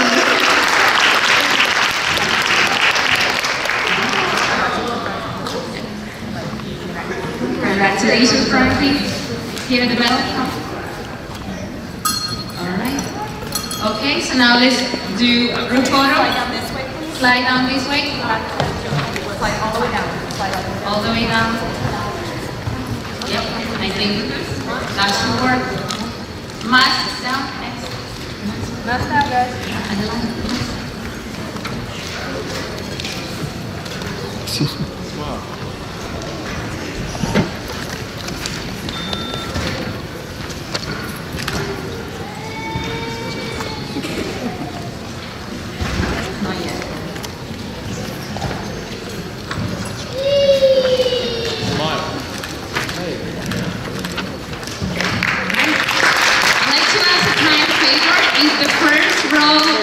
Can actually find a seat on the second row so that way the camera person can work better. We'll appreciate it. Thank you. Yes. So to all the other students who didn't get any award, I'm very proud of you, and all of you got, like, it's very hard to learn coding and to learn how to work with Arduinos and RFIDs, and at your age you're now able to read code, which is impressive, and hopefully we'll have our next engineers in the future. And yeah, so congratulations to all of you.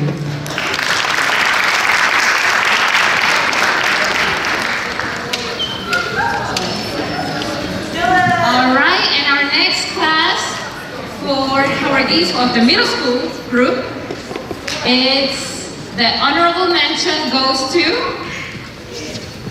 Kai Peters. Kai, welcome on stage. Kai. Okay, here goes Kai. So just keep the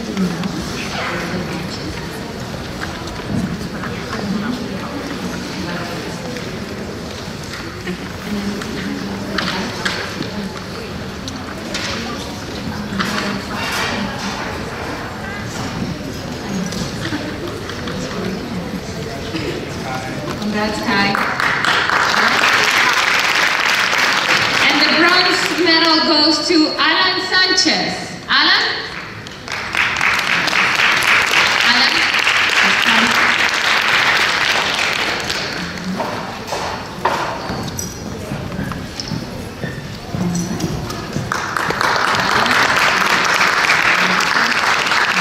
Congrats, Alan. Yep. The silver award goes to Sophia James. Sophia, on the stage, claim your award. Congratulations. You want to give it up?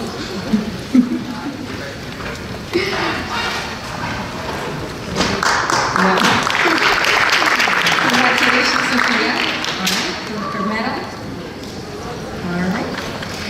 And the gold award goes to Stephanie Andrew. Stephanie?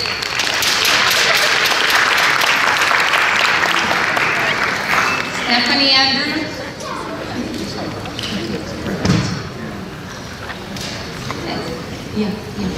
And I'd like to call Poppy Larson again on stage for the group picture, the exemplary awardee. Poppy. Back here, flying out for the group picture. A little bit more, I think. Yeah, just more. Dylan. Yeah. Low space to walk.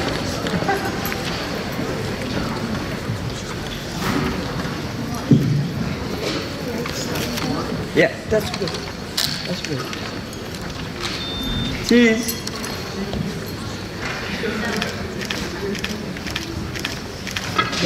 All right. Okay, congrats. Thank you, parents, for bearing with us for the last minute change. And now we have a special surprise for the intermission. We'd like to call on stage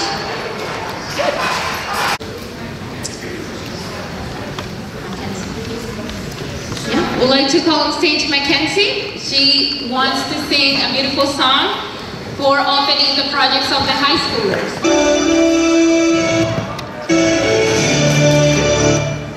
Arnold. Most.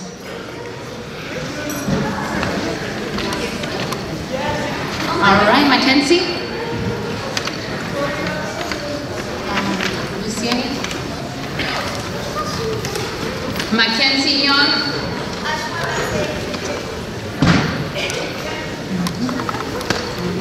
2 minutes.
proceed with the geometry class.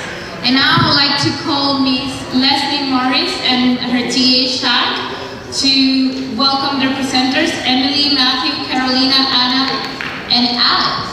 Welcome on the stage. Hi, good afternoon.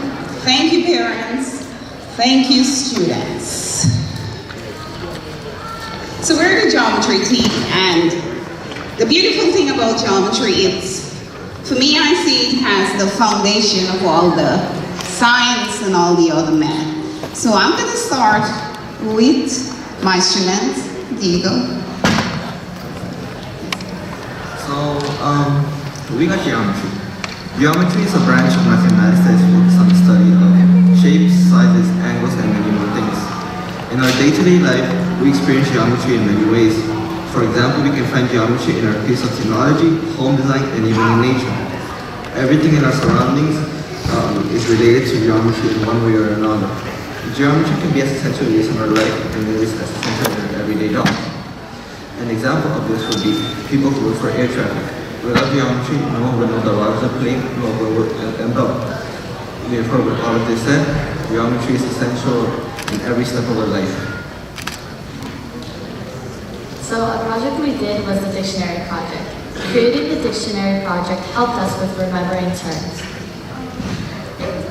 It was a fun experience and it benefited us with our work. This project can prepare us for our future classes and benefit our learning. Making this project was hard because we had to list every single term that we learned. This project was long due to each and every term, but it helped us to recall everything since the beginning of the class. We also included pictures to explain what each word meant and how they were portrayed.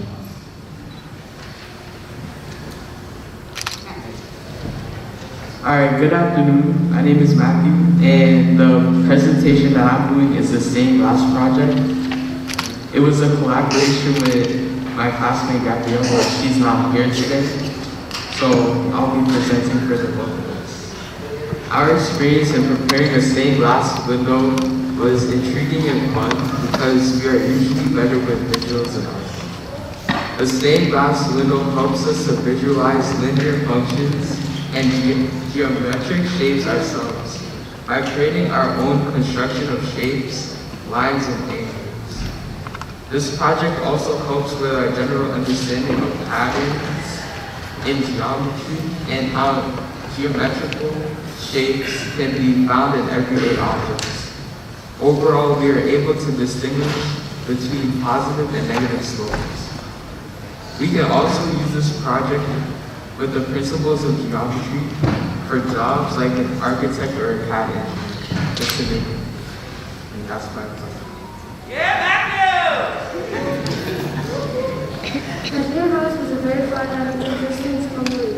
First, we want to choose a room in the house and pick a nice room that we would want to have in our dream house. In this project, we analyze the different concepts of geometry and life in general to do this. For example, we find the dimensions and the shape of that room. Floor. We also use geometry to find the area of the room and the cost of the floor. Overall shapes, area, and mathematics was used to construct our dream house project, which shows the application of geometry in the real world.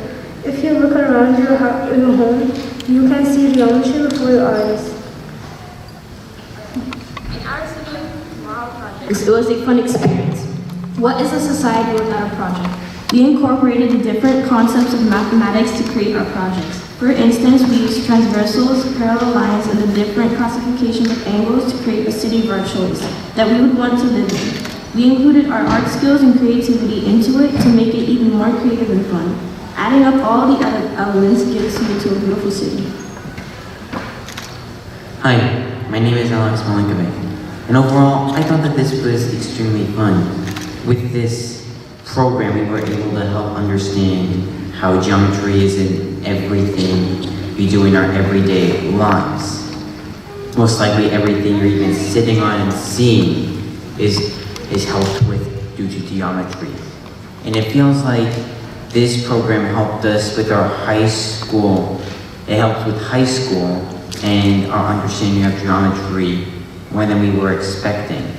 Overall, while it was very hardworking, it was well worth it in order to help get a better understanding of geometry, and I definitely recommend this curriculum.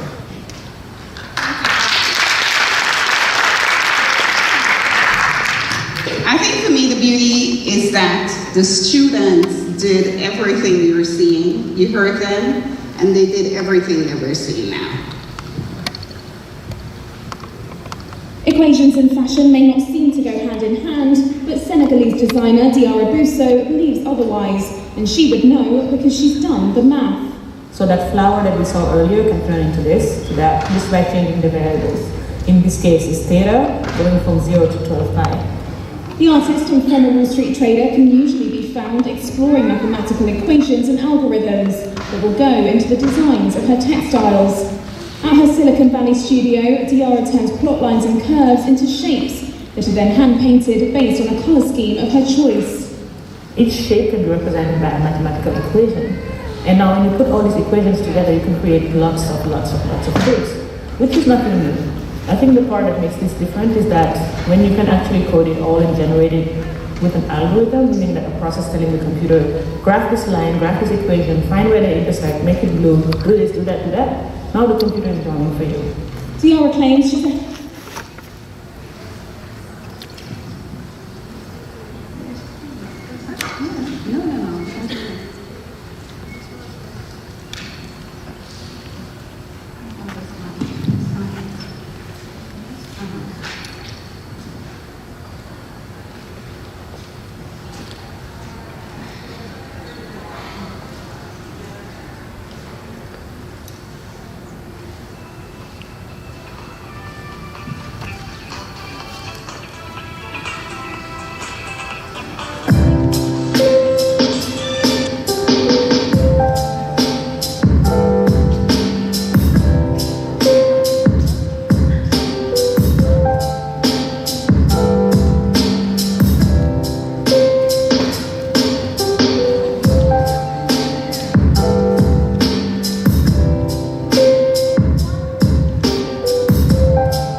Thanks for joining me on this lesson. We are going to start out in my home state of New York, home of the Statue of Liberty, the world's best pizza, seriously the best, and the home of the world famous New Year's Eve ball drop at Times Square.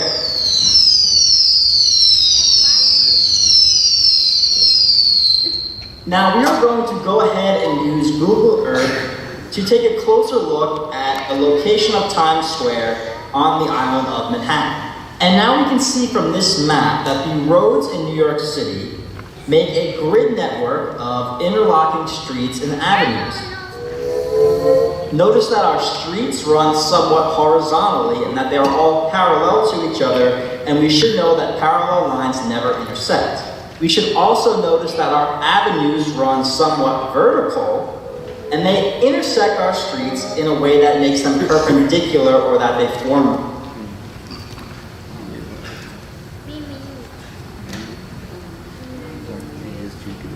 Thank you, parents. Thank you, students. I really want to give a special thanks to our TA. He's not feeling well today, so he wasn't able to make it. But one of the beauty about geometry is that our students were able to see and to show that geometry is real. Thank you. All right, thank you so much, Professor Morris. Thank you, scholars. Excellent work. And now I'd like to call the next presenters, our general chemistry class with Professor Daniela Jimenez and TA Sushaban Parajuli. Daniela and Susha, welcome on stage.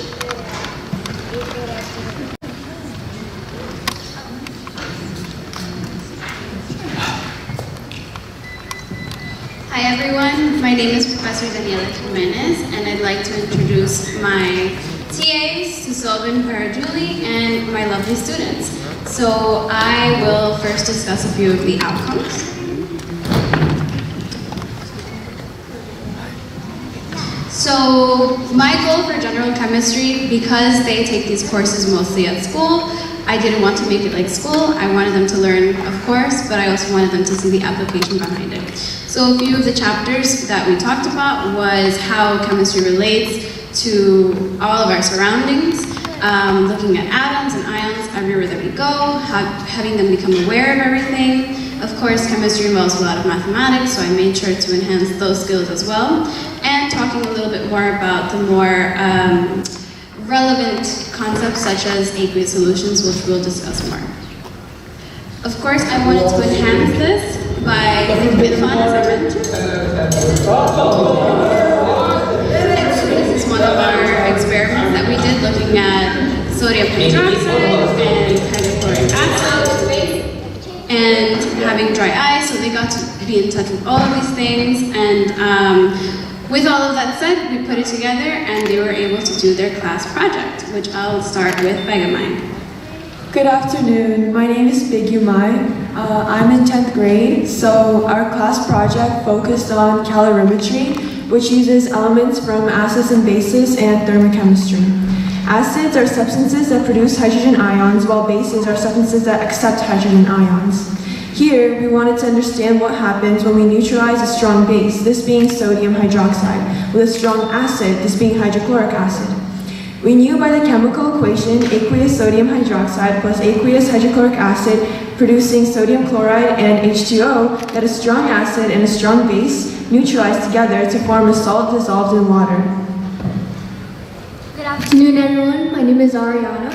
Continuing to what my peer Bigumai was presenting, our goal for this project was to see what type of chemical reaction and bond was being created.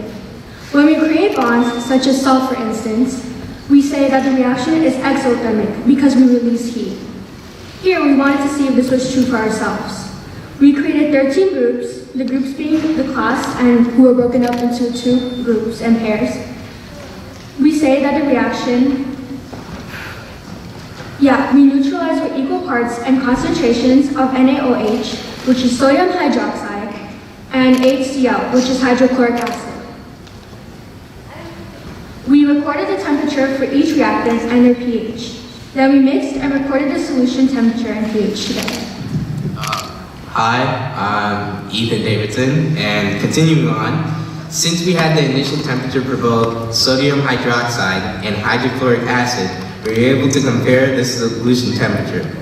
As a result, we found that there was a temperature change for sodium hydroxide and hydrochloric acid of 6.92 and 6.94 degrees Celsius respectively. Not only was this change close, as it was a 0.02 degrees Celsius change between the reactants, but it also proved the release of heat for the reaction, making it exothermic. Good afternoon, my name is Christopher Soto, and it's also important to understand the pH and what that is. pH is a scale between 0 and 14, with 0 to 6.9 being acidic, 7 being neutral, and 7.1 to 14 being basic. Example of pH could be your Coke. Like Coke is pretty acidic, it has a pH of around 2.5 to 3, and when you drink Coke a lot, it could cause some side effects such as, well, since your stomach is being produced with all this acidic stuff, it might create a tear and lining in your esophagus, and that's called heartburn. It's when your acid it goes back up to your throat and it's not good, it hurts. And then next, for our pH, we did hydrochloric acid. We measured our pH, and for hydrochloric acid, our pH was 0, which is on the scale the lowest. It's very acidic. If it got into your eyes, you would probably need a guide dog for the rest of your life. It's really acidic, it's gonna blind you. And then we did that, we measured NaOH, it had a pH of 14, which was very basic. And then we mixed the two together and we got a pH of 7, which is neutral. Well, we got around 7, we got 7.33, which is, our goal was 7, but it may have differed due to students pouring too much or too little. But we got pretty much our goal, which was 7, and that's really all for our project. It was a great time with Ms. Jimenez and our classmates, and we learned a lot and it was fun. So I just want to say thank you. Thank you everyone for having your students with me. I really appreciate working with them. Wonderful. Thank you so much, President Jimenez. Thank you, Susha. And now, without further ado, I'd like to call Professor Deepak Kapoor, our general physics instructor, and his TAs, Shafat and Fardeen.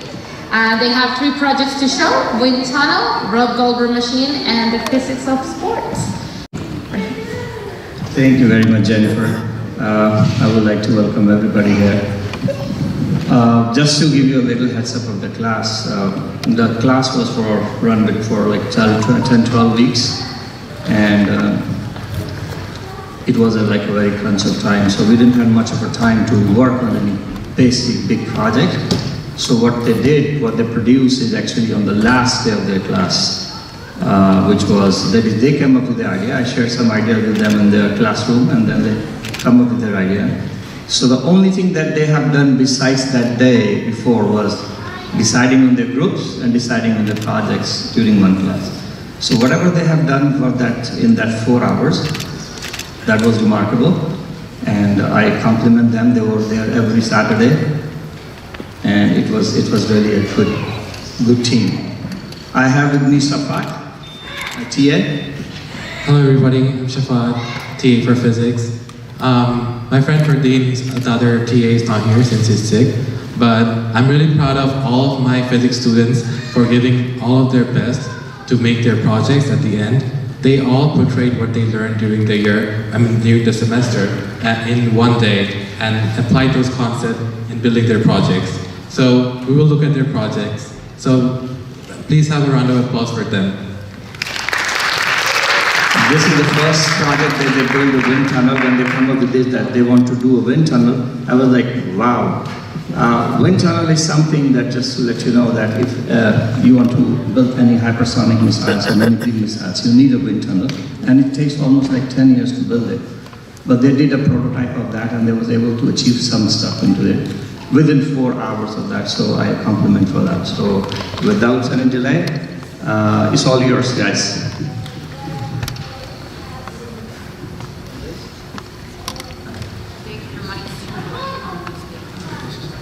Hi, my name is Eva. Hi, my name is Daniel. Hi, I'm Brian. I'm Brian. And I'm Badanga. Our project is the wind tunnel. I will introduce aerodynamic and flight. The physics of aerodynamic. Aerodynamic is defined as, quote, the study of property of moving airs and the interaction between air and solid bodies moving through it. Aerodynamic is basically the way objects move through airs. The rule of aerodynamics applies to airplanes, rockets, cars, and even kites. The four forces that act on an aircraft in straight and level and accelerate flight are thrust, drag, lift, and weight. And so why are we saying all of this? Because aerodynamics really ties into wind tunnels. Wind tunnels can't really be done without aerodynamics. And you see the two images right here that really show it. You see the image on the top? You see the airplane right there? I don't know if you can see it. Maybe you can, maybe you not. Maybe you can. But that airplane shows how it has lift. The weight is not really that great, but the lift is really great. And the car right there, you see how the car has a lot of weight coming down on it, and cars are mainly designed to do that. But there's not much lift. Like you see the Formula One, for example. Those cars were really made to just have a lot of weight on them and really go fast. And even if they do go fast, they don't really fall off. They don't really like tumble, they don't spin at all. The materials we used to build a wind tunnel consisted of PVC pipe, motor, blade, battery, motor speed control unit, rod, wing, and a box. So I'll go into detail on how. I'll go into detail on how each material was used in the construction of the wind tunnel itself. The PVC pipe was used to direct the flow of the air straight so that we don't create vortexes, so that we get unnecessary results. Our motor, speed control unit, battery, etc., all the electrical elements of the wind tunnel are there to produce the wing, to simulate what happens to the wing of an aircraft as it travels through the air. Our rod and our wing setup is there to act as the objects that we're going to test the aerodynamic properties of.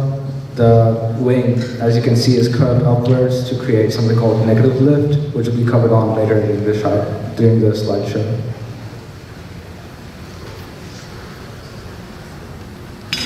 Okay, so for the mathematics of the wind tunnel, two principles really came into play, Bernoulli's principle and the law of continuity principle. Bernoulli's principle states that an increase in the speed of a fluid occurs simultaneously with a decrease in static pressure, or decrease in the fluid's potential energy. You can see the equations on your right, and where A is area, P is pressure, and V is velocity. The law of continuity principle is what flows into a defined volume in a defined time minus what flows out of that volume in that time must accumulate in that volume.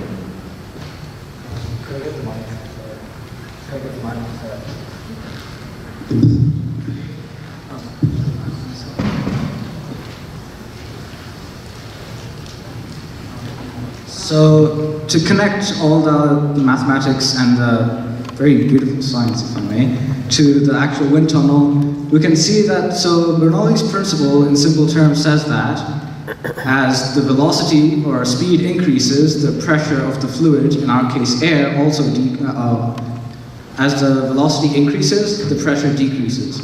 But if the velocity decreases or is slow, then the pressure will increase. So in this case, this wing is curved upwards. There is more surface for the air to hit.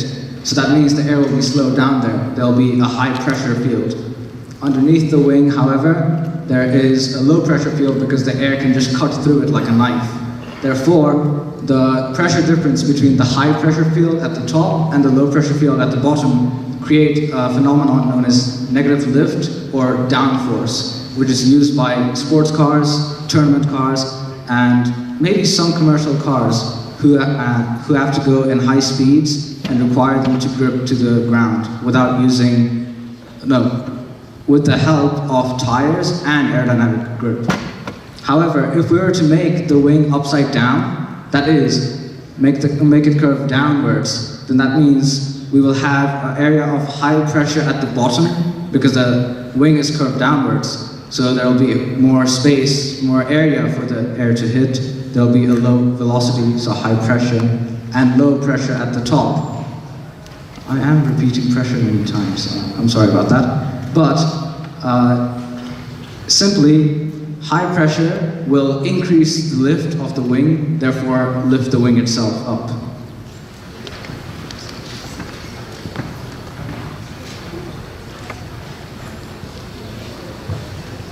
Right, so how does this come in use in real life? There are many uses for aerodynamics, and one of a couple examples of those are in NASA, airplanes, and cars, as was previously stated. In NASA, aerodynamics is very useful because the engineers there use the angle of the wings to create a trajectory that will lead the spacecraft to where it is required to. In airplanes, you do not want to have a lot of downforce or a lot of lift, because if you have too much downforce, a plane will not be able to go up and fly as we know it. And if it has too much lift, it will just be going on a height that is too unbearable for the passengers. So the balance is required there because it can be able to fly on a high altitude, and it's able to land at reasonable speeds that does not affect the passengers of the airplane. In a car, downforce is important because if you don't have any downforce, a car at high speed will be very unstable. The car could just be going left and right out of nowhere, and you will be unable to control it.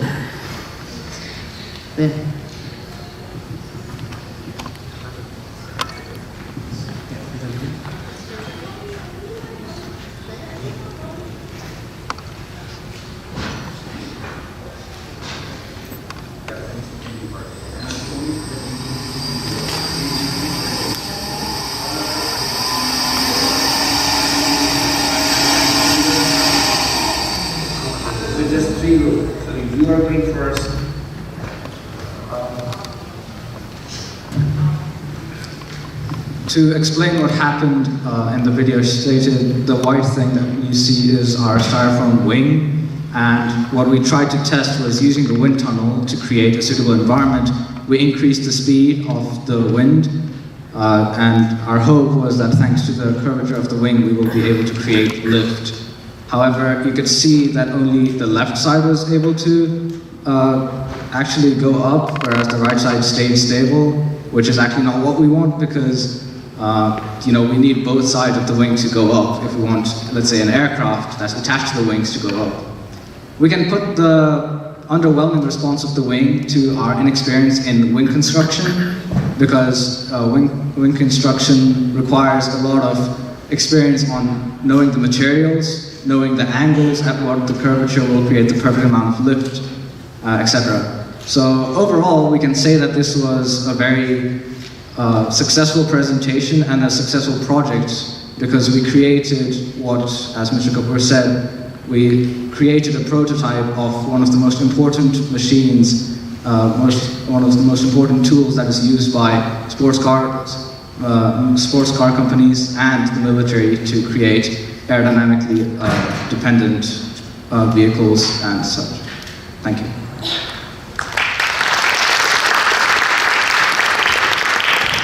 Thank you very much. It sounds, but it's a lot of hard work for 4 hours they did it. I really want to compliment you guys, especially Gotham, you took the lead in that, right? So the next group is Group Goldberg machine. This is again a small machine. I mean, they were not able to make many stages in there. They were able to only do a little part of that in the class on the last day. And they were able to do a little math attached to what they learned in the class, which was great. So second group.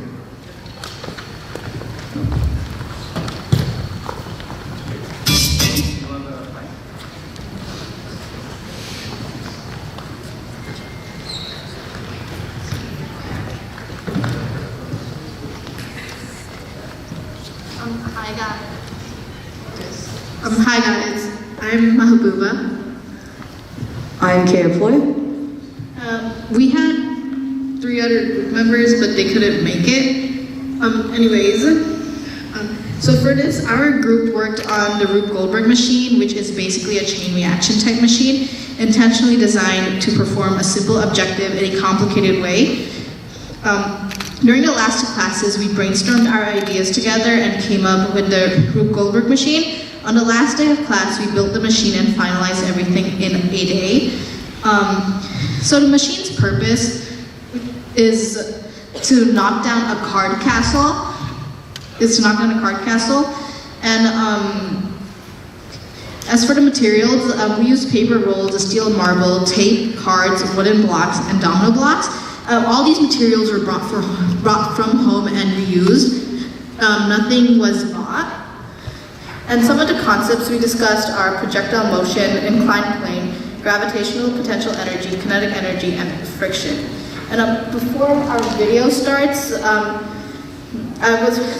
it's basically a video of the assembly of the machine that we did in Saturday, like the previous Saturday. It took us about 4 hours, and yeah.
So just a little side note, most of the hours that we put into building the machine was mostly for the card castle, as well as making the domino chain, because it kept on,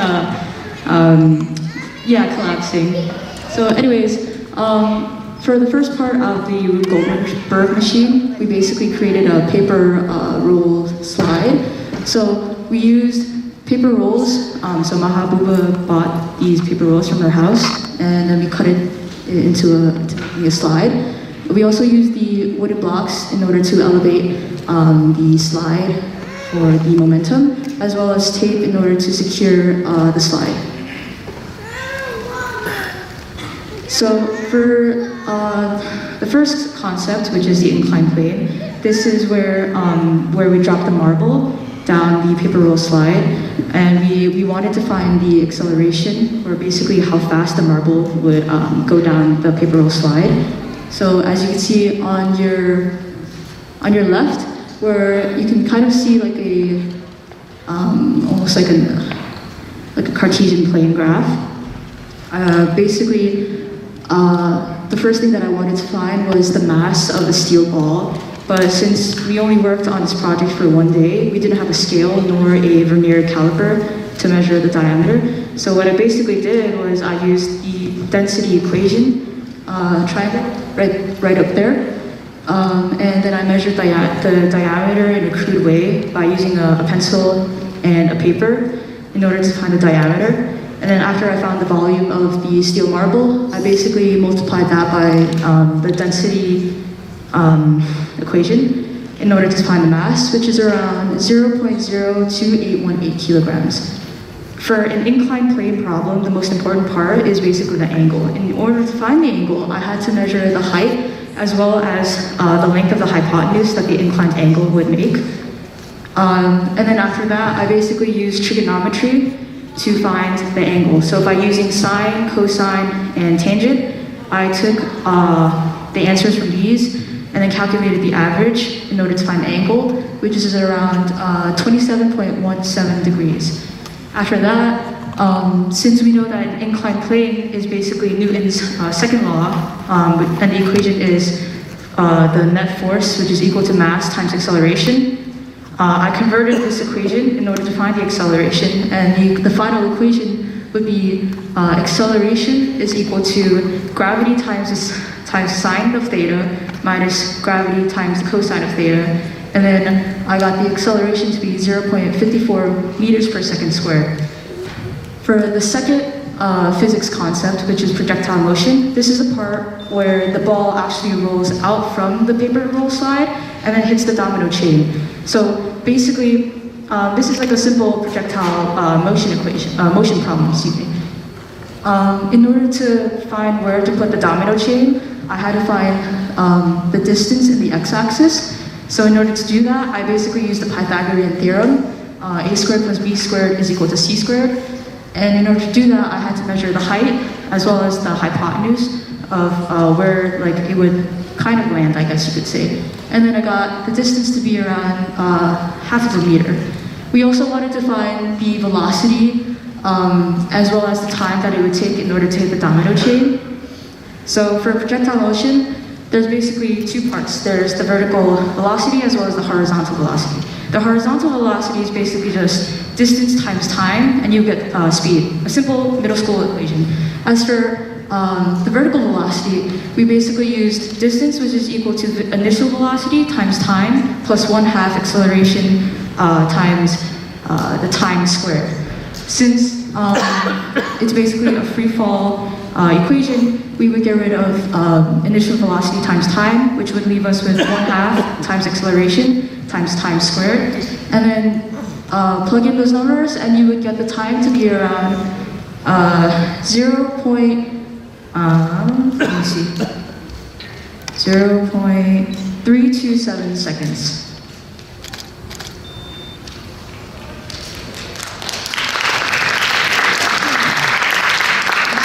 Now for the other concepts we mentioned, like gravitational potential energy, Newton's third law of kinetic energy and friction, The marble drops from the height of 0.52 meters onto the ground, hitting the dominoes directly. This is an illustration of Newton's third law of motion, which says for every action there is an equal and opposite reaction. Because as the marble hits the domino, it triggers a chain reaction until the last domino hits the car. The falling of the dominoes also show the transfer of potential energy into kinetic energy, and the domino effect onto the car demonstrates mechanical energy, which is the sum of potential and kinetic energy. Lastly, the car moves forward after being pushed by the domino, hits the card castle, which makes the castle collapse. Yeah, that's it. Thank you.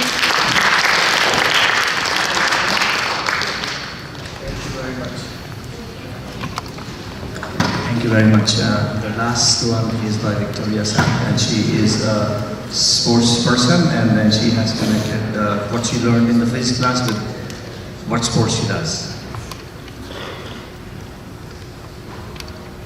Hello, just as Professor Kapoor explained, I've made my presentation mostly about sports and how I incorporate it into what I do.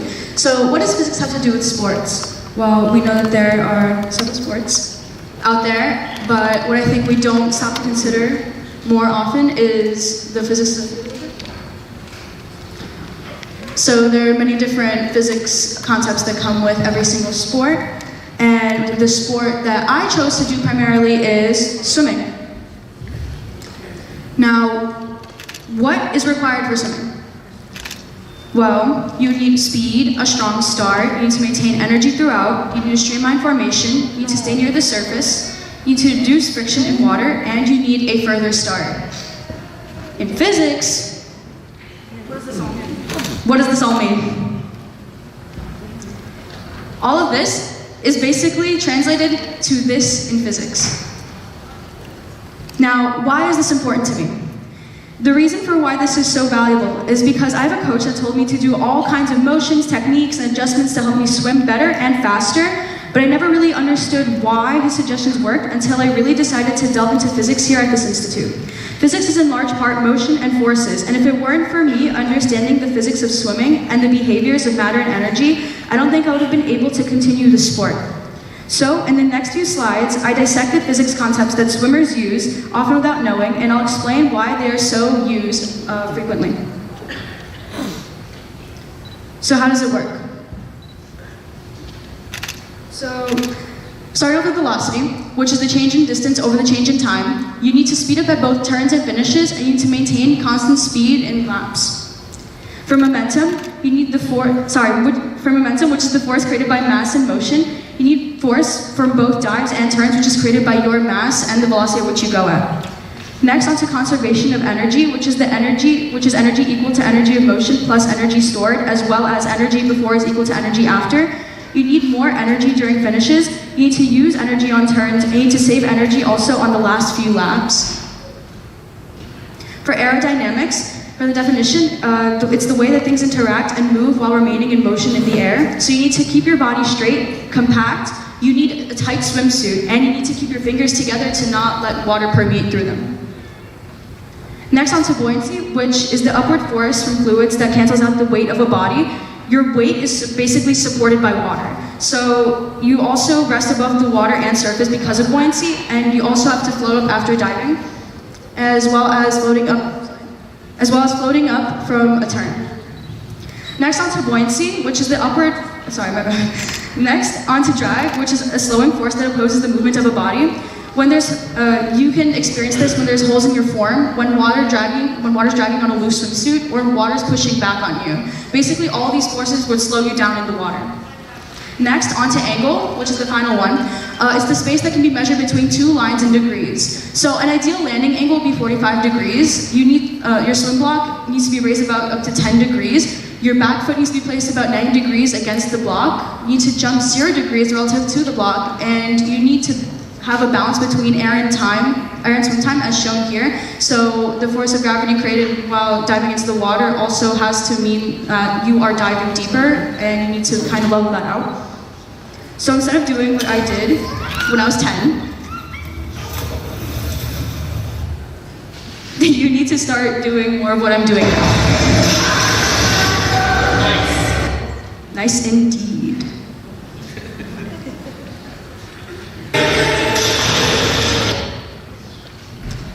And I also use these concepts during my swimming competition.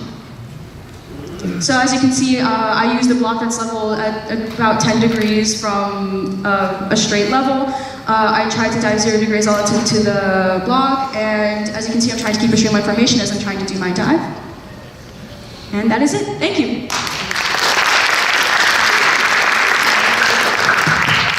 Thank you so much. Physics class, Professor Kapoor, thanks so much. All right, and now I want to call our next set of presenters, our app design class with Professor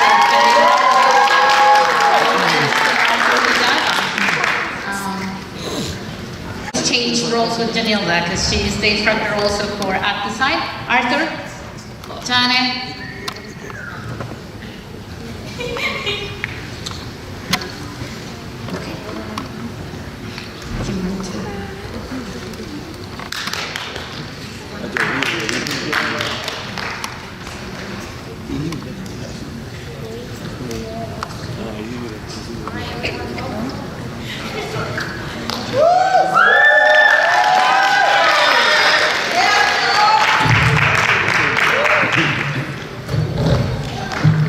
Entrepreneurship is STEM applied in real life.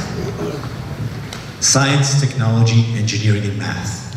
These are incredibly important subjects that together equal a set of knowledge that is utilized for the modern world.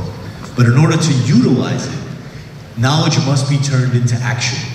And entrepreneurship is about that problem-solving mindset. We hear problems every single day. And the job of an entrepreneur is not to just complain with everyone else. It's to listen for those opportunities. Opportunities in which a business can be born, in which we can solve more problems. Our students have been thinking very deeply about subjects they care about, problems they want to solve, and they have put together the following presentations. We actually, during this class, did two projects. So I'm just going to quickly, click in to the next slide. Oh, so this is the class, fun picture. So for project one, I'm just going to quickly read off some of the amazing projects that have done. But before I do, one moment. Hello, thank you so much for making it to this ceremony. I had the pleasure to teach app design to the students, and I hope that today is not a closing, but a beginning. The beginning of improving your app design skills. And I also think that you guys should always bring your ideas to life. And I want to give big shout outs to my team that have made it all a great effort and have worked hard together.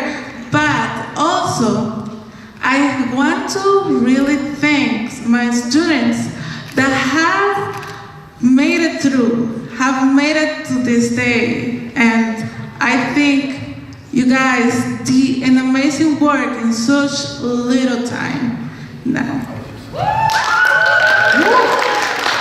I just want to give a quick credit for the subjects, just so you know. So for project one, we actually had people working on finance, on fashion, on jobs, mental health, travel, therapy, shopping, and another travel one. So there's some incredible projects that came out. We don't have time to go through all of them, but for project two, we have another 8 teams, 4 of which will be presenting today, starting with babysitting. I'll kick it off. Hello everyone, welcome to our babysitting app, Sitterville, presented by Sean John, Kara Ramirez, and Hafi Bongo. This is Linda. Linda's a babysitter, but she's run into a couple of problems. Number 1, she needs to find a way to advertise her services. Number 2, she wants to find a way to post her schedule in order to let parents know when she's available. And number 3, she wants to find trustworthy parents. The problem is, as a babysitter, it's hard calling parents one by one and it's very frustrating. Introducing Citadel, an app that allows you to find available clients and schedule a time whenever you're available. The app allows parents who are looking for babysitters to find them more easily and more conveniently. Are you a parent looking for a babysitter to babysit your child? Well, parents are having a hard time finding somebody to look after their child while they're out, and needs a way to look for the right babysitter that can be trusted. Citadel helps parents find a trustworthy babysitter to fit their scheduling needs. These factors include one-on-one interviews, hourly child updates, coordinated babysitter profiles, and babysitter ratings. How do we make money? We make money by charging the parents a booking fee and then taking a percentage of the fee.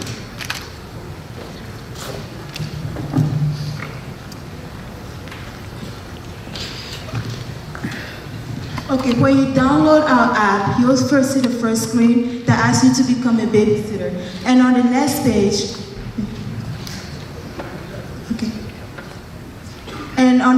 page, you'll be able to see a few questions that are asking you what kind of babysitter you are, such as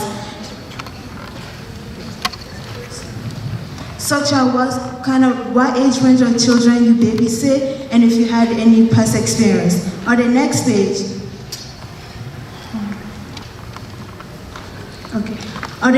page, you'll see jobs available for you. Here we have Raphael, Amanda, and Mizao. For example, we're going to use Mizao. On the next page, we have Mizao personal information, and after reading that, you're going to click confirm. Here, on the last page, you'll be able to message Mizao, and you'll see her personal information, such as contact information and personal email.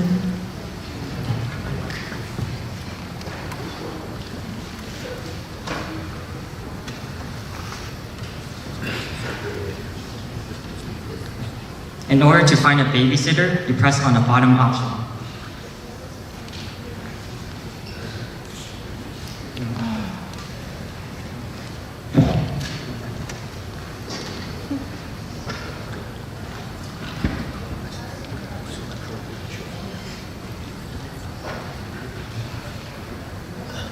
On the next page, enter how many children you have.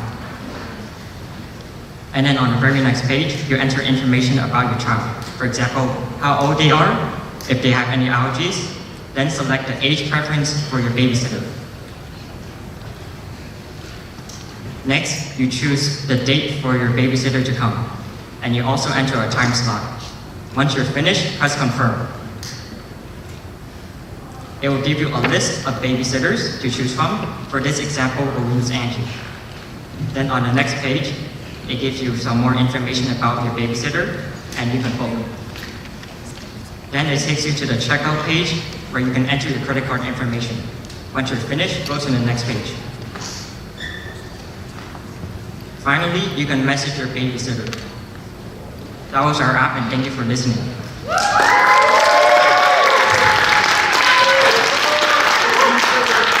Okay, next up, dance.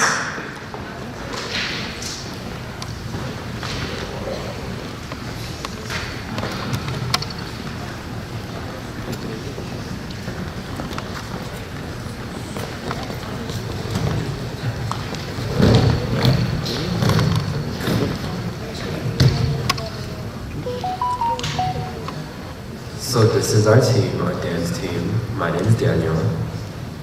My name is Bernie. My name is Iman. My name is Melanie. My name is Jaka Kante. My name is Anne. And this is our team for app design. I once knew a girl, her name was Gabriella. Gabriella told me that she once saw an ad online for a dancing competition, and the winner won $15,000. With $15,000, she was able to invest in her education, and she was able, with all that money, to invest within herself and her family. But she didn't know where to start, or didn't have time to sign up for any dance classes. What should she do? Well, a lot of beginners like her usually want to dance but don't know where to begin or don't really have the time to go searching for any dance classes. And we have a solution. We came up with Get Groovy. Get Groovy is an app that allows Gen Z to learn different dancing techniques. These can all be learned from home, and the styles can range from African, hip-hop, Latin, and more. Get Groovy can also allow the users to go to our homepage and choose your difficulty level as well. Get Groovy is initially free of charge, but if users want to learn more advanced dances in their chosen style, they're required to pay $10 a month for a membership. This membership will also allow them to have more variety in styles as well. When Get Groovy is initiated, users can make their own account free of charge, and they can choose their desired dance and their desired style.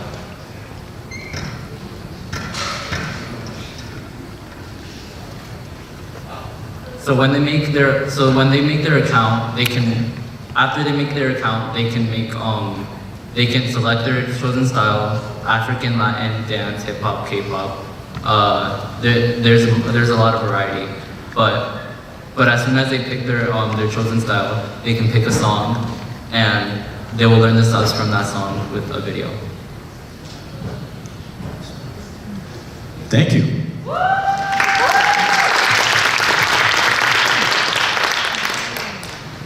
All right, and next up is sports.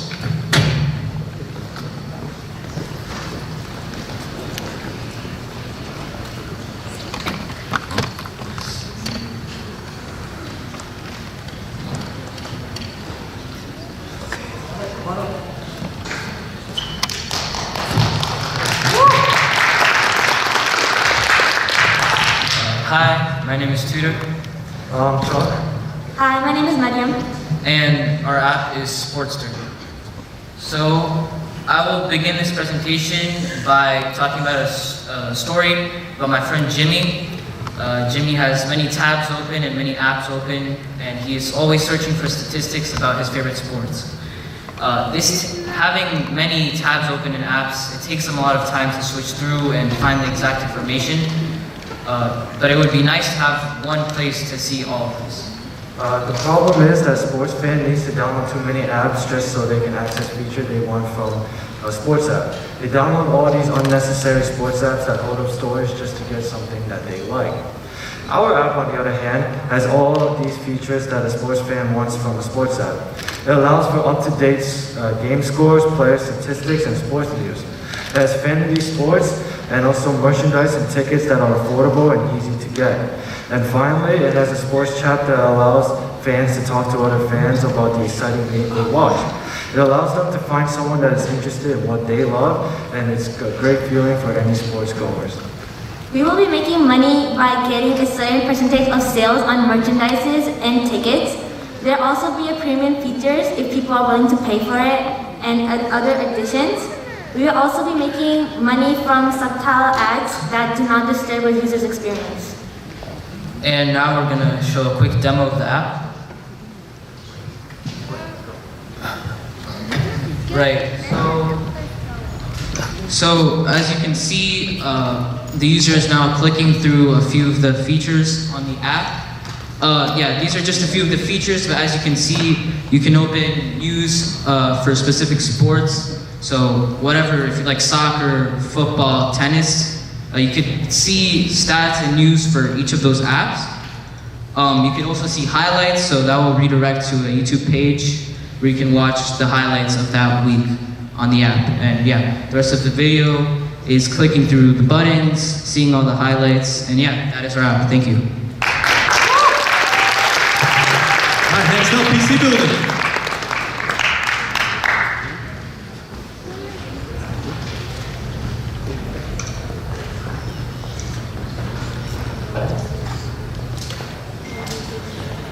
Good afternoon, fellow scholars, parents, and faculty. We welcome you to our presentation as well as our class app design. My name is Ishmael. And my name is Omar. In app design, we were given the opportunity to create an app of our choice as well as to code it using a program known as Dunkable. Dunkable is a code-based program with a simple user interface that flawlessly creates app layouts at the fingertips. Using this program, we decided to become creative and think like an entrepreneur. So we built a small but simple PC building app. PC building is a very innovative and technological hobby and workspace. It consists of building a personal computer for either for yourself or for others, based on a wide variety of parts and hardware. However, PC building is not the easiest. As mentioned on websites and the internet, there tends to be a lot of confusion as someone begins this hobby or even as an expert. Some situations that you might encounter where you might need your PC building app is, say, one, if you have a friend named Jaden and he's finding parts for his PC and he wants to be able to play high-powered games on his PC. Another situation would be if you have a coworker named Leslie, she's an aspiring content creator, but she's not tech savvy, but she wants to be able to run photo editing apps on her laptop. Another situation would be if you have a sister and she's looking for a well-rounded PC that's mid-range that can run media consumption, work, and gaming. Therefore, our app is the solution to this problem. We implemented features such as recommended parts to help users access the greatest and best value parts for their build. We also implemented many articles where it breaks down how to build a PC, along with videos. Furthermore, we created a custom PC generator where a user can get a generated build for them based on their price and usage, including gaming, work, etc. As pictured in the slides and on Thunkable, we included a clean interface to give easy access for users to find daily tech news or find PC parts. Although this app may not be the biggest and can project as a very simple app, it's a very crucial step towards increasing technology knowledge throughout the society and 21st century. Thank you.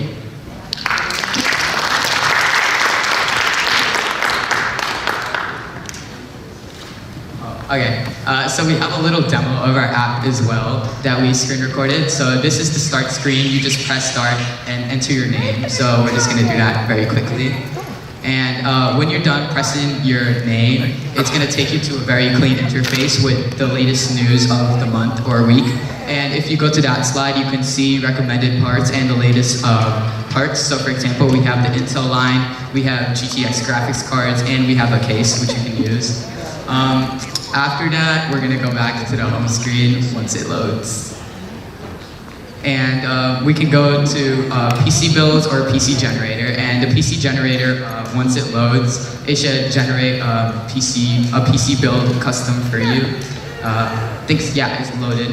So as you can see, there's the best gaming PC builds based on your budget. So we can randomly go to one. Say we want to build a PC for $1,500. We can click on that and it'll take us to an article that tells us what parts to use and where to build.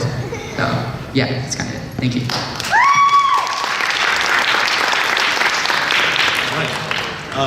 So I'll just end with saying all the students worked very, very hard on their apps and their businesses. And a lot of the times, teaching entrepreneurship is about lighting that fire within someone. And it's very easy for someone to say, oh, that's not a good idea, and blow that candle out. But it's up to us to keep that fire alive, to keep that kindle going.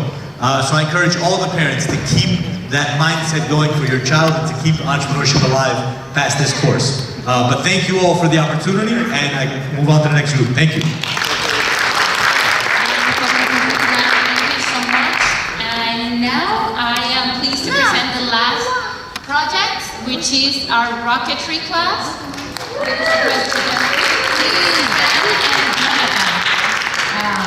Where are my rocketry? Hello.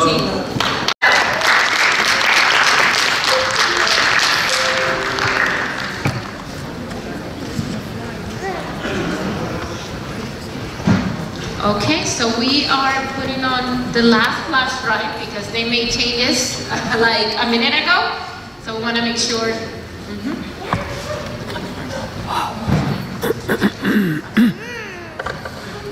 Hello everyone. Thanks for staying until the last to see the rocketry class. I promise this presentation is going to be exciting and fun. After all, we're rocketry. You know, humanity always wanted to go to the stars beyond our solar systems and explore other galaxies. And the way you do that is by rocketry. So we have this excellent group of students. They really went beyond expectations in order to achieve what they have achieved so far. When they first got there, we didn't think we were able to reach and build those rockets. We actually built 3 projects, a low power rocket, a mid power rocket, and a high power rocket. And so those students who are here gonna present those different projects. And then first, we want you guys to show you a really nice heartwarming video, emotional as well, of our class from the beginning, the first day to the last day until we're now. So yeah, so let's see.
So in our rocketry class, we built 3 different rockets. The first one of them being this low power rocket.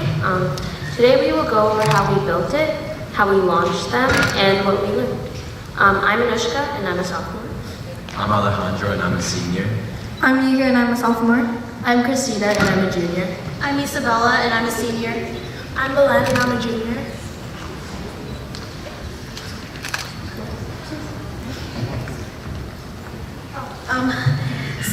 Here are some examples of low-power rockets created in this class, as you can see here, and also in the summer robotics class here at the STEM Institute. Fun fact, the purple rocket with 2022 on it is my rocket. I hope you like it. So on the next slide, I'm going to kind of explain what a low-power rocket is. All rockets have motors that are ranked alphabetically, starting with A, the lowest, and going up from there. So these letters reflect the maximum impulse of that motor. So our rocket that we used was, the motor that we used for our low power rockets was a B64, which basically means it was a B motor with a total impulse of 6 Newton seconds and a delay time of 4 seconds. And so on the next slide, I'm going to show a simulation software we use, which is called OpenRocket. And basically what OpenRocket allowed us to do was put in all the measurements of our rocket and allow us to make adjustments to it and predict its launch before we actually made the rockets. So this helped a lot with figuring out the apogee of a rocket, which is the highest point it reaches, and our low power rockets were about 173 meters. And so it was a super fun project. Building the rocket. Constructing the low power rocket seemed easy but proved to be difficult. The directions were straightforward, however, there were many problems while gluing the pieces and attaching them. A few of us had to restart our rockets because there was too much glue in them. It was also difficult to use Open Rocket, a platform for the simulation of model rockets. However, we learned new topics, vocabulary, and learned how to build a rocket through many platforms. We also had fun building a rocket, especially spray painting them. To build off what Iga just said, to construct the rockets, we were given manuals by the company Avion, and we basically just followed step by step what it was telling us to do. And although that may seem restrictive, there were still elements of the process which we were able to inject some creativity, and you can see that reflected in the designs that we produced. So we learned that a pattern on a rocket made it easier to observe any variation or roll on the rocket based off of the visible color patterns. This only really applies to really big and high power rockets, but it was still good practice, and we were given full creative freedom, and like you mentioned, we were allowed to, though the kids might seem restricted, we were allowed to have full creative ability. Launching the rockets. We went all the way to Connecticut to launch our rockets. It went very well, but sometimes there were some problems, such as the parachutes not deploying properly. However, it was really fun, and we learned a lot. Next, we're going to play the video of one of the rockets being launched. Okay, actually, never mind. What was supposed to be a video of a rocket being launched. You probably saw it in the video that we showed you before. It was pretty impressive, I think. And for me and Anushka's rocket, it went pretty well, the launch. And the only thing that happened was when the parachute deployed, it got hit by a gust of wind and it flew over the tree line. And we could not get it back until like much later. But the recovery system still worked, so it's still a win in the end.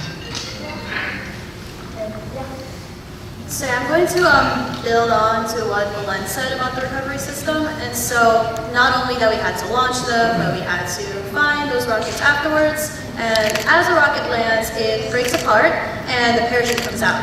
Where it will land depends on the environment. And like just as Belen said earlier, there was a gust of wind that caused the rocket to jerk away. And so the recovery process was pretty long and difficult overall.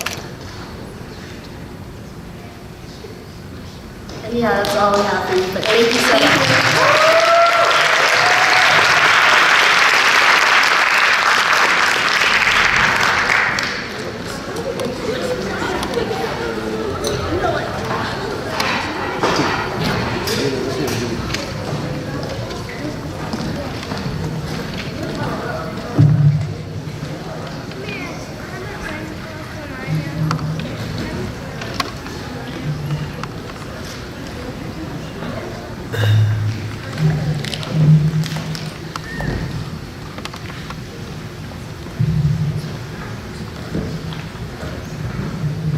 Good afternoon, parents, staff, and students. Welcome to the STEM Institute Fall Term 2022 Mid-Power Rocket presentation. I'm Zhao. My name is Adita. My name is Sharad. My name is Nafi. And we will be presenting you our experience at the Mid-Power Rocket. So first, we need to know what a mid-power rocket is. A mid-power rocket has a motor that is more than 40 Newton seconds of total impulse, no higher than 160 Newton seconds, 125 grams per propellant. Construction of the airframe must be of wood, paper, rubber, plastic, or other similar materials.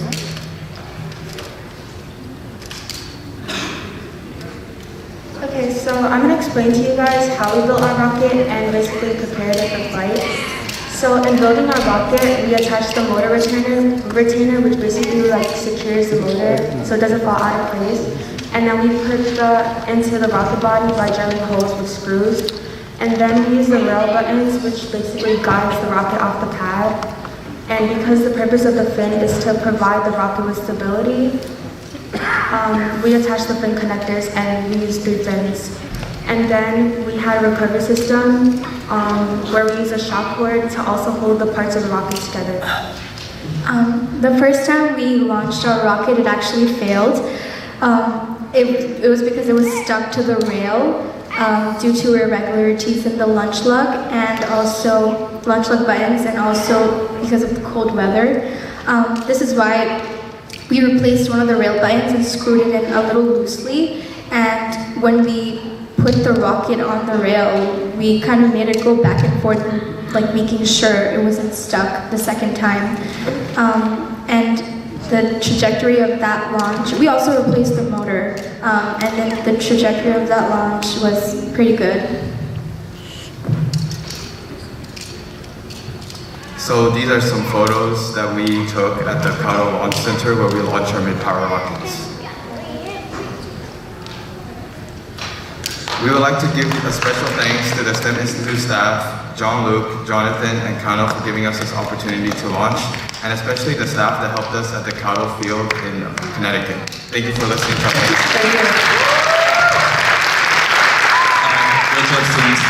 So the next project is actually a hyper rocket where we have the students kind of compete against each other to create the STEM Institute rocket. So now they're gonna present your presentation, and then we're actually gonna announce the winner on stage after each presentation.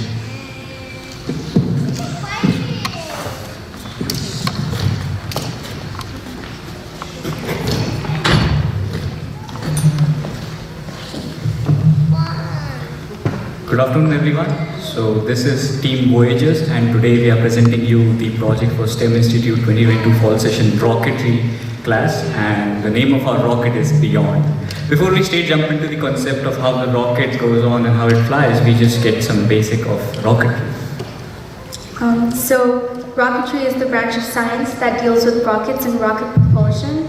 As you can see, they're self-propelled devices, and the fuel that they burn, the gas comes from the nozzle and pushes the rocket up against gravity and causes it to accelerate. To craft our rocket, we first laid out a basic sketch of the model we wanted and all the basic components that we wanted it to contain. Then we used a software called Open Rocket, which was previously discussed by my other classmates, to create a more precise sketch, the model of which we ran through various simulations until it met the expectations that we set for it. After that, we used a 3D designing software called Fusion 360 to create the parts that we needed, which we later 3D designed, 3D printed, and assembled into the rocket that is to my right. So now we're going to discuss what a high-power rocket is. A high-power rocket has a total impulse of more than 160 Newton seconds, no higher than 40,960 Newton seconds, motor of 80 newtons or more of average thrust. Rocket weight is more than 53 ounces, which is approximately 3 pounds. High-power rocketry is a hobby similar to model rocketry. The main difference is that it has a higher impulse range of motors used. So let's talk about the structure of the rocket. So as you can see, we have two separate rocket bodies. The one is the high power rocket body and the other one is the mid power rocket body. So the sequence of the rocket launch is that the high power rocket body goes to an apogee. Apogee means the highest power a rocket can achieve. And when the high power rocket approaches the apogee, the mid power one launches off from that point so that it can attain a higher altitude. So we have, as you can see on the top, we have a ogive-shaped nose cone, and we have 4 front triangle fins, and we have 6 sweep delta types of fins at the rear end of the big power rocket. The configuration of the big power, high power motor is H125, and the mid power one is B12. So to talk about the journey, I'll invite Diego. So this was actual rocket science. We learned about rocket body parts, types of nose cone, aerodynamics, materials, the importance and use of certain parts, staging, clustering, new rocketry vocabulary, and the classification of different motors. We experienced many issues but came up with solutions as a team.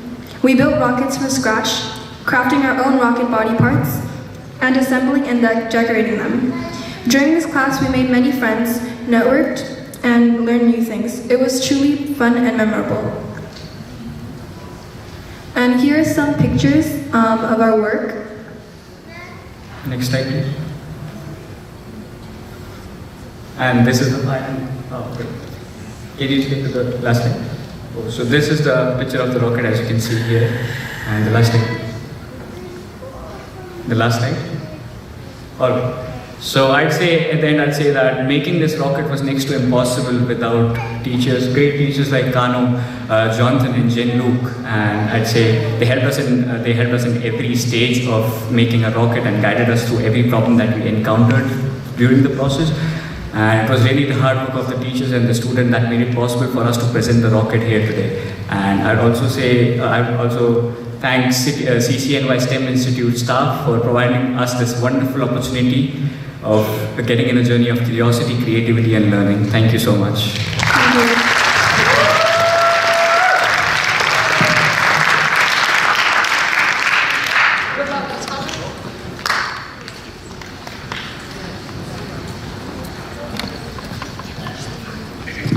All right, so guys, this is the next group. So they'll present their project, and then we'll see how they did.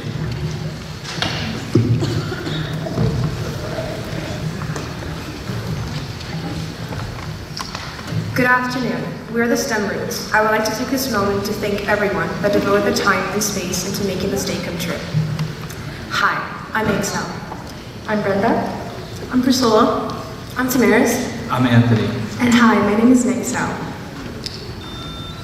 Good afternoon, friends and family. I would like to begin our presentation by thanking the STEM Institute and our instructors of rocketry for giving us such a great opportunity to build a rocket from scratch. And so now, I guess I'll be talking about the timeline. I'm going to briefly cover everything that we did. So first we have brainstorming, moving on to planning, engineering, exterior design, and finally, last but not least, the final product. So with that in mind, I want to talk about OpenRocket, which is the rocket simulation software that was previously talked about by my colleagues. And essentially, I guess I'll cover it again. OpenRocket is a rocket simulation that completes all the calculations necessary to allow for a successful launch, flight, and recovery of a rocket. And most importantly, it also determines apogee, which is the highest point of a rocket's trajectory. And OpenRocket was the essential blueprint to our final rocket, and it would not be possible without it. Okay, so to begin with, we were provided with 2 mailing tubes, and we used that as our base for the body of a rocket. So once we measured the diameter and the height of the mailing tube, we inserted it into the OpenRocket and designed a nose cone and the fins for the rocket that would best help the rocket reach its maximum apogee. And after that, we were also planning on maximizing or increasing the apogee of our high-power rocket. To achieve that, we decided to add 2 mid-power rockets to its side using a hook mechanism so that it could increase its maximum apogee because the mid-power rockets would serve as a booster. So how we did this is by making sure that once the mid-power rockets reach its apogee, it will automatically detach because of the downwards drag. so that the high-power rocket could continue traveling up without the weight of the mid-power rocket destroying its apogee, basically.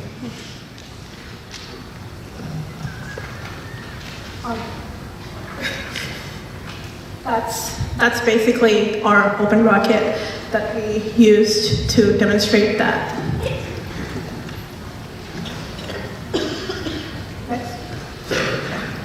So for the assembly, our nose cone came in two parts and we used the epoxy glue to assemble them together. The shape of our nose cone was ogive, as it is technically the most efficient shape for a nose cone, as it minimizes air resistance, which can be a problem when flying at supersonic speeds. Alright, so spray painting. There were many different parts that were spray painted, including the mid-power rockets located on the sides of the high-power rocket and many other pieces that connected the high-power rocket together. And as you can see by the photos, we had a blast. It's been a blast working with all of you over the fall season. I made so many great memories, and I'm sure everyone in the rocketry class also made great memories. Therefore, I would hope that everyone watching the presentation learned something new, and that I also hope our students learned something new from their fall programs. And final but not least, I would like to call all students, staff, and faculty and TAs to come on stage for the final time and to give them a round of applause. Thank you. Round of applause for all the students here. They really put their heart, and soul into those projects. And then, so we have to get one of those rockets as the STEM Institute rocket. It's gonna represent the STEM Institute. But remember, everybody's a winner because all of them put all their efforts, into building those rockets. Actually, I'm gonna give Jennifer to give the honors of announcing the winner of those rockets. All right, I just want to say that it was really hard for me to walk in the room and see these amazing projects that they nailed in less than a week. I don't know, they put this together so fast after their launch, and it was so hard to just walk in and say, I want to choose them all, but we had to choose one. And the winner is STEM Roots! And now I'd like to pass the microphone to Professor Jean-Luc. He has also a special announcement to make. So we have a really special announcement. There's two students in our class, which I'm sorry. Two students in our class were really did really well in our class. But the announcement is really we have Alejandro, who got accepted to MIT in aerospace engineering. As well as Adita, who's going to Columbia University. Columbia University. So I just want to hear, Alejandro, what's going to be your major? Aerospace engineering. Aerospace engineering. Literally rockets.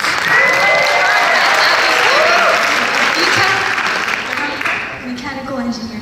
Mechanical engineering. And this is what we're truly passionate about. I mean, I bet if Professor Barba was here, he would just be so happy to see that his mission, his vision, bringing STEM education for free to raise awareness and have students go and follow STEM careers.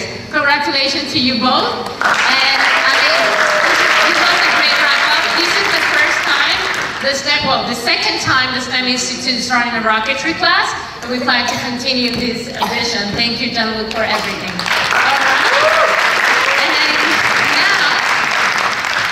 All of the class for rocketry, you want to say thank you to the audience? Come on stage, just wave at everybody. Yes. Especially to our TAs, Jonathan and Keno. They were really amazing helping me building this class. We have Jonathan. Helping to teach this class was awesome, and all of these students did really well. I hope they continue on with rocketry in the future. Yeah, so I'm really thankful for all the hard work that everybody put into this class. As a high school senior myself, I know how busy this time during the rocketry was, with college apps and stuff. I know a lot of people were very busy, but despite that, they put in so much work. and I honestly had a great time working with everybody, and it's an experience I would exchange for anything. So thank you, everybody. Thank you so much, Hannah. And I just wanted to say, Hannah was a rocketry student on the summer, and I saw her in action on one of those field trips, and I was like, Hannah, you're a senior, you want to make some money this fall? And she was like, of course. So to my students, you can become TAs at the STEM Institute, and we don't pay that bad. I mean, yes, so do your work, because everybody is acknowledging it. And even when you think nobody's seeing what you do, they're actually watching. So shoot for the stars, my scholars. And I'd like to thank you all, thank you class, and call on stage one true supporter of the STEM Institute. She came today as a guest to observe all the deeds. It's Ed Stanley from the Division of Science to open the award ceremony. Ms. Stanley? Okay. Yeah, the rocketry team can go back into the seats, please.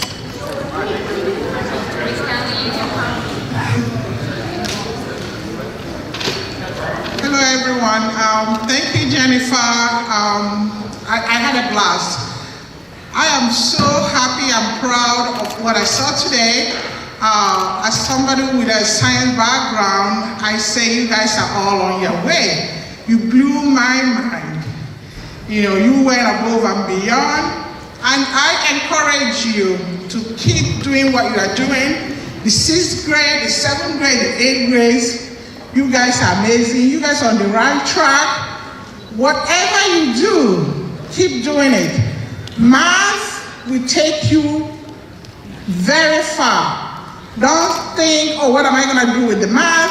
As you can see from the presentation that happens today, how they're already applying it in the kitchen, measuring the recipe, and all those things. There's so much you can do. So just keep doing the good work, and the next will be you up here.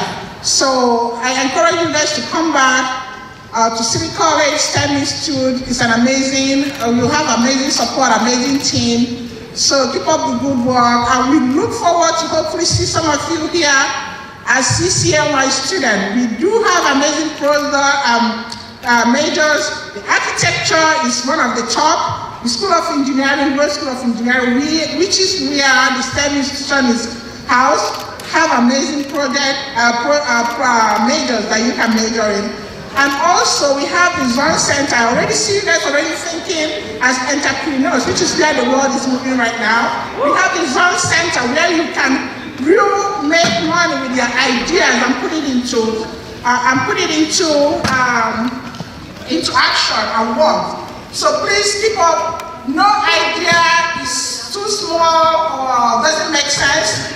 Just voice it and you get the support and somebody that will help you bring it to life.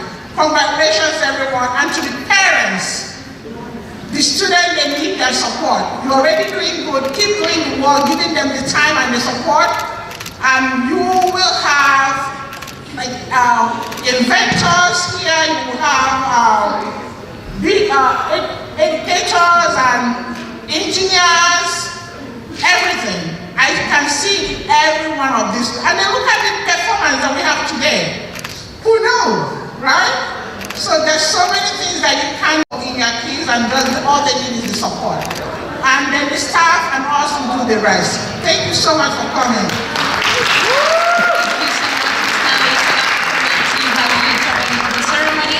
Thank you for all your support. And now I want to show you a contest that we brought together. It was called the Thanksgiving Contest, Giving Thanks, right? I asked the scholars, 3 days you have to submit a video of what. I gave it a deadline and I said, you are going to have a prize, of course. Your prize will be a book bag full of school supplies and $20 donated to your favorite organization. But tell me why. I mean, it was just a thing to see who really understands about deadlines. Deadlines are so important. That's why they're in place. And two, to just kind of see the creativity of the students, because I just gave them the task, but I didn't say much about it. And I just want to show you the winner. that we have chosen, she submitted a recording, and I want you to present Victoria's set and her Thanksgiving contest. All right, Victoria, if you can come on stage.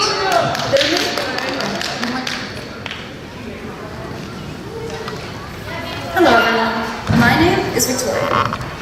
There are many things to be grateful for this Thanksgiving season, and I think something that we are especially grateful for is our accessibility to technology. Whether that be your phone, your smoke detector, and even your toothbrush. Now, not too long ago, I was painting some fish on a canvas until I ran out of paint. I dropped the project for a few days until I found some random stuff in my room and I thought, what if I use these in my project? So I scrapped together some magazines, some newspaper, and some plastic and created this fun mix. This really stood out to me as something that represents how the developing world deals with humanity's impacts on the environment. Whether you interpret this as the burden of pollution, how we can recycle for good, our inclination to materialism, and or everything in between. Regardless of what you think of our toll on the planet, we know that our creation of technology and our knowledge of math and sciences will always remain. We're using them in college, aren't we? So now we have the power to use our knowledge for good, and that's why I think that we should grant a donation to Engineers Without Borders. They host engineering projects that satisfy people's basic human needs through technology via infrastructure that provides schooling, shelter, water irrigation, and almost everything needed to combat climate change, disease, and other threats to communities worldwide. People are now counting on us scholars to use our help and expertise to get them to a place where they can feel safe and secure. Please, every single vote is valuable, so let's all work together and do our part to help out the people that need it most.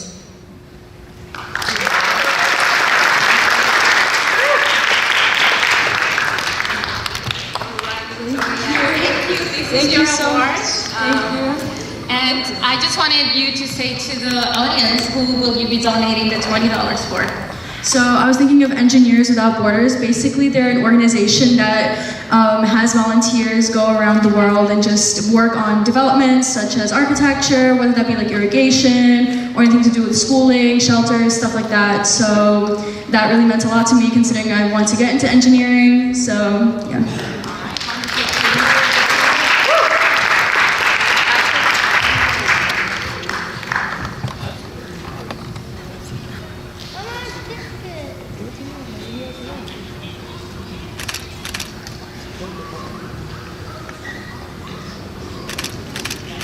All right, thank you so much, Victoria, congratulations.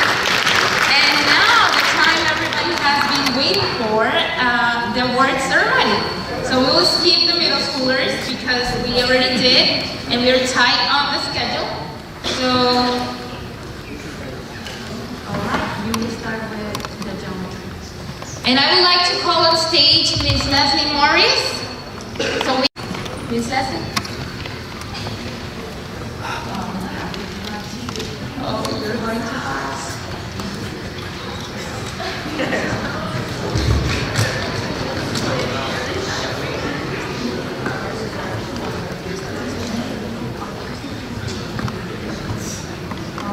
Okay, perfect. So the Blue Ribbon Award goes to Gabriela Fernandez. Gabriela? Another Most Improved Award goes to Parmis Assad. Parmis? You're here still, welcome on stage. An Honorable Mention Award goes to Diego Rivas Morales. Diego?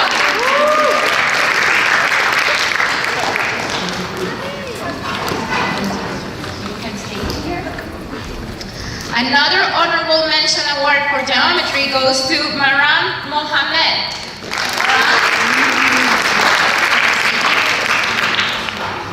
Another honorable mention. So just to explain, honorable mention means a scholar that ends the class with a 90 or above. Denise Gonzalez. Okay. Now our top three, male Denise. Bronze Award goes to Carolina Mayor. Carolina. Silver Award goes to Matthew Atkinson. Matthew. I saw him earlier. Matthew, okay, come on stage. Gold award goes to Ana Delia Terrena. Anna, are you here? Okay.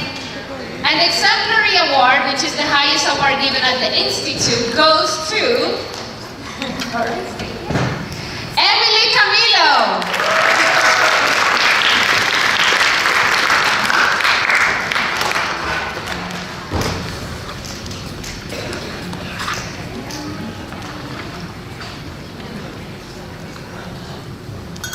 All right, and then we'll take a group photo. You have your, okay, everybody has your, okay.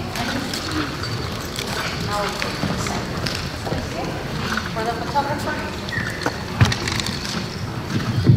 All right.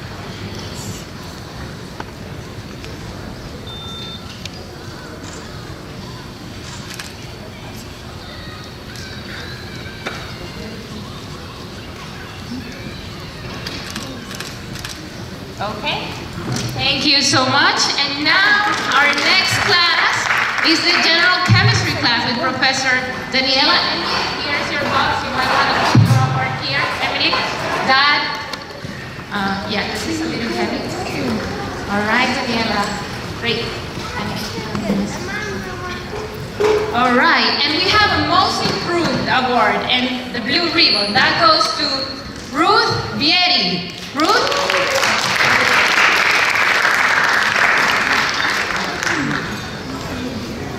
Okay, now here we're gonna mail your award, Ruth. Another blue ribbon that goes to Drusilla Archbold. Drusilla. Honorable mention goes to Kylan George. Kylan, all right, welcome on stage. Honorable mention goes to Isabella Pozo. Bronze award goes to Vejimai Jumadlova.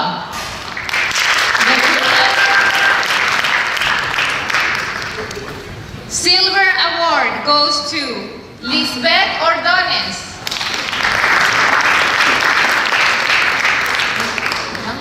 Okay, man.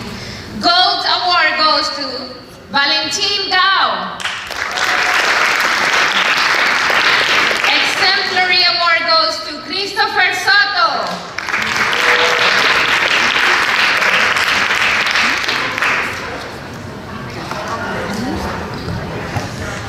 All right, so let's make sure they have their medals.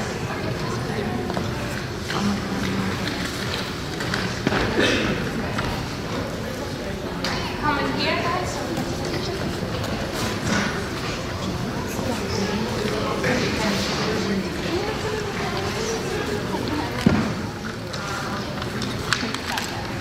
All right, bring your certificates up.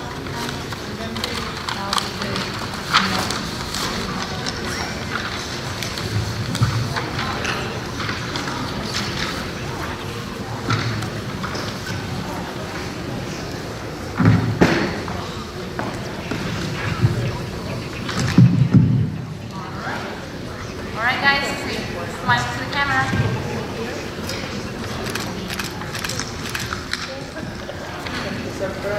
Okay. All right, and our next class, General Physics. Professor Kapoor, come on stage to award your scholars. And we will start with the blue ribbon.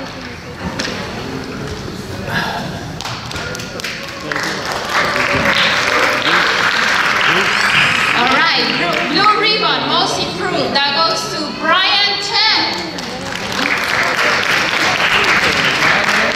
Brian is here? Yes, no, maybe? Blue ribbon award goes to Dean Breshnash. Dean? On stage. Honorable mention goes to Ava Camarata. Ava?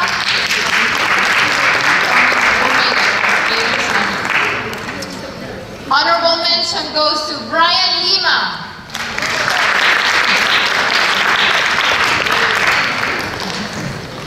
Bronze award goes to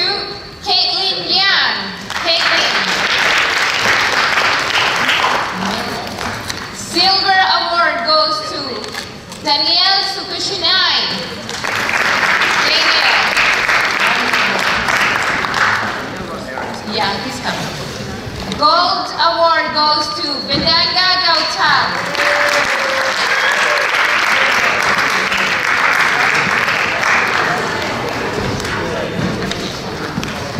An exemplary award goes to Victoria Seth.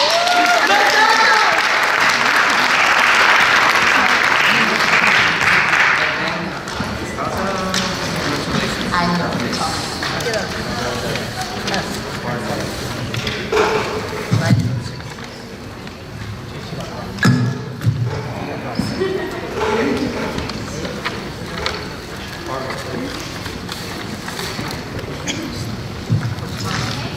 So now let's proceed for a picture. No.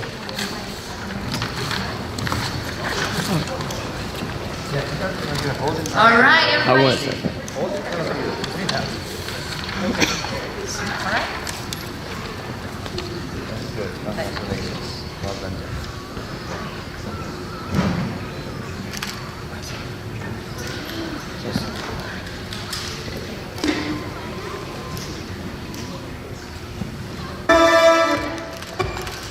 All right, thank you. Yes, thank you, Daniel, for putting the music on the screen.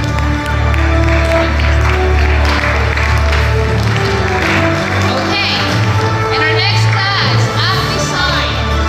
Professor Arthur, Nilla, is putting the slides so we come for one around these. Blue ribbon, most improved. That goes to Mariam Sheikh. Mariam.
the staff is ready, finish over there.